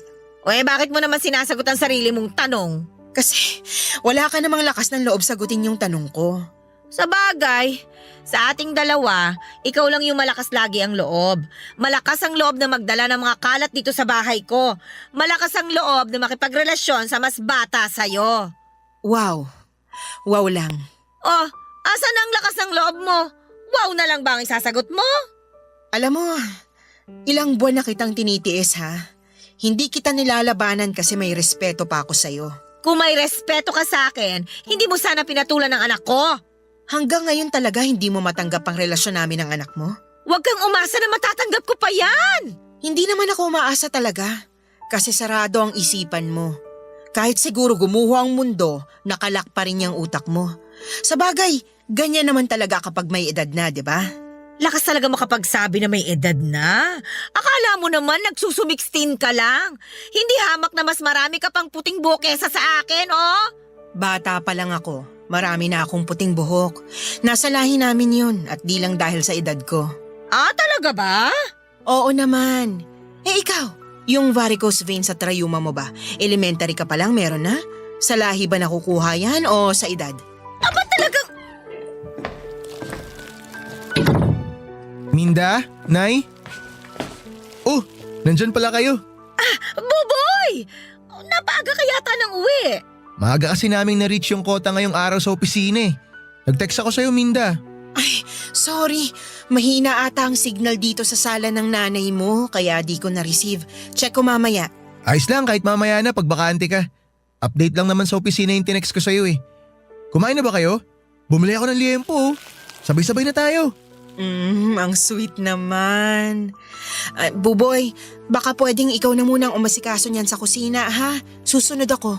Aayusin ko lang tong signal ng phone ko. Okay, sige. Nay, samahan niyo ako? Kaya mo na yan, anak. Hihilutin ko lang itong hinliliit ko. Baka kasi magtampo na sa kakauntog sa rocking chair ni Minda eh. O sige, relax lang kayo rito. Ako nang bahala sa pagkain natin. Punta na muna ako sa kusina ah. Maiwan ko na muna kayo. Mabalik tayo. Sabi ko nga kanina, talagang... Rosa, utang na loob naman. Hindi ka ba napapagod makipag-away? Kasi ako rinding-rindi na eh. Huwag mo nang ubusin ang lakas mo sa pangiinis sa akin kasi wala ring mapupuntahan yan.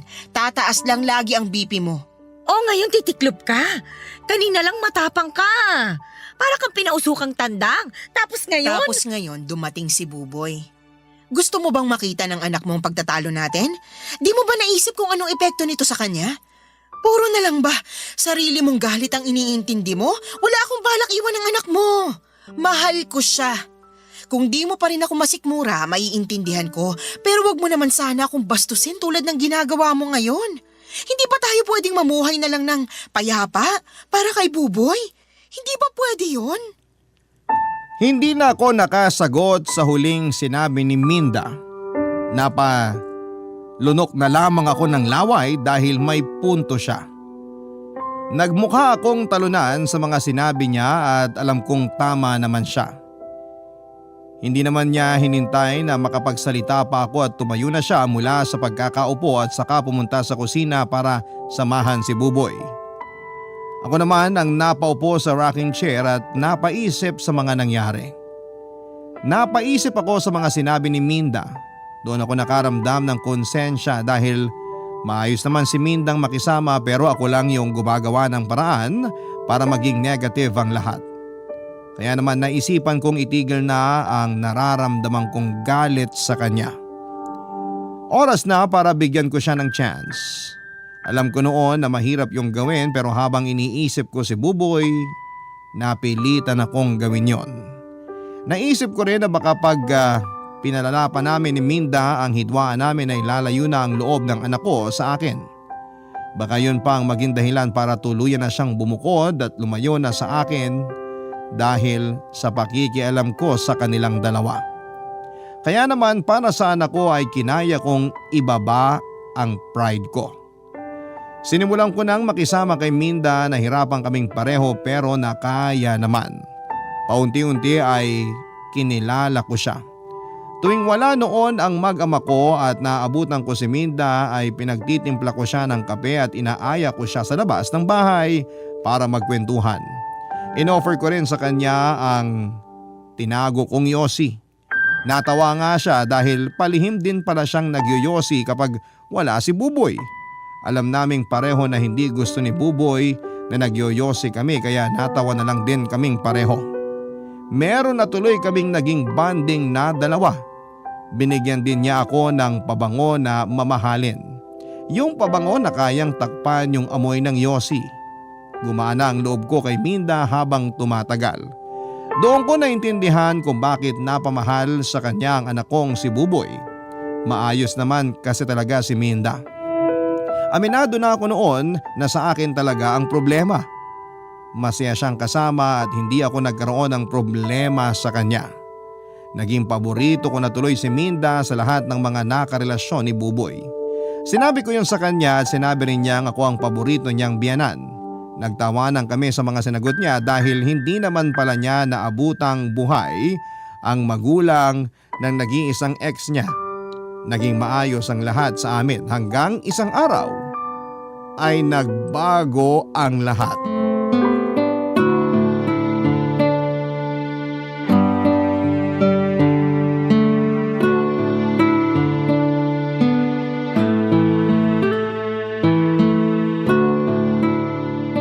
Bagong paborito ko na tong nilagang baka ni Rosa.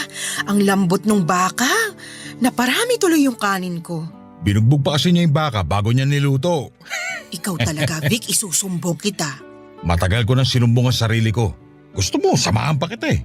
Sige, next week pag di na ako busy. Maiba tayo. Busy na si Buboy sa lupa niya sa Laguna. Ang dami na nga niyang plano para roon. Hinayaan ko na lang. Ang saya rin naman kasi niyang tingnan habang ginaganahan. Masaya rin akong tignan habang ginaganahan. Hoy, ano ba? Balik naman. Para makita mo kung paano ako ganahan. Baka may makarinig sa'yo, Vic. Mamaya pang gabi ang uwi ni Rosa. Si Buboy diba sabi niya, tatawag naman siya pag babiyahe na pa uwi. Tara na, mabilis lang to. Sa kwarto niyo ba ni Rosa? Dito na lang tayo sa sala. Ayoko nang pumanik. Nahawa na yata ako sa rayuma ng asawa mo. Halikan ko yung tuhod mo eh. Nakakagamot ng rayuma laway ko. Sa labi ka muna. Tapos pababa sa tuhod ko. O sige, sabi mo eh. Halika nga rito. Mga hayop! Rosa! Rosa, teka lang. Walang teka lang! Wala ngang preno yung kademonyohan ninyo eh! May pahalik pa sa tuhod! Ano kasan to? Please, hayaan mo kami mag-explain. Kahit anong explanation ninyo, wala akong tatanggapin! Rosa, makinig ka. Hindi namin to sinasadya. Hindi sinasadya? Biglaan lang ba? Parang hindi naman. Parang komportable nga ang paghaharutan ninyong dalawa eh. Hindi yan biglaan. Oo, aminin ko may katagalan na. Kapal ang mukha ninyo! Rosa, kumain ka muna. Yun ang dapat sa'yo! Masakit! Baka maabutan tayo ni Buboy. Bitiwan mo yung buhok ni Minda. Ngayon, nagawa mo pa mag-alala kay Buboy? Hindi mo ba naisip yun habang nagpapalitan kayo ng laway ng haliparap ng mindang ito? Please, Rosa. Mali kami, oo. Please, tigilan na natin to. Kung kailan kayo nahuli, tsaka nyo maiisipang itigil? Sinabi ng tama na. Tigilan mo ng pananakit kay Minda.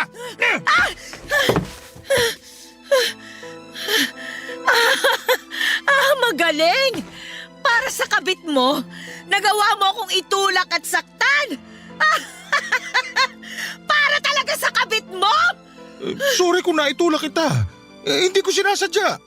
Ayaw mo kasi tumigil eh. Hindi sinasadya? Ilang beses nyo bang gagasgasin ang mga salitang yan, ha? Hindi na ako naniniwala sa salitang yan! Sinadya mo ako itulak! Sinadya mo ako saktan! Sinadya mo kumabit sa huda sa babae na to! Sorry, Rosa. Sorry. Pero please, wag nating ipaalam to kay Buboy. Mahal ko ang anak mo. Hindi ko siya kayang mawala sa akin. Sana bago mo hinubad ang panty mo para sa asawa ko, naisip mo sana yan! Mali naman talaga eh. Mali talaga. Nagpatukso ako, oo. Nalungkot. Pasensya na. Hanggang ganyan na lang kaya mong sabihin, ha? Kasi ayoko nang depensahan ang sarili ko. Mali ako. Rosa, pag-usapan natin to. Para sa kapakanan ni Buboy. Pag-usapan natin to, pakiusap. Sa ating tatlo, ako lang ang nag-iisip sa kapakanan ni Buboy.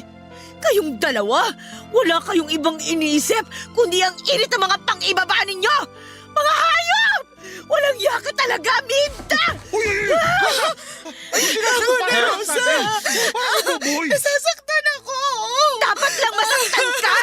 Kulang pa nga ito sa ginawa niyo sa amin ni Buboy eh! Tama na, Rosa! Tama na! Hindi! Wala na akong awa! Kung meron man ako natitirang awa, para na lang yun sa anak ko!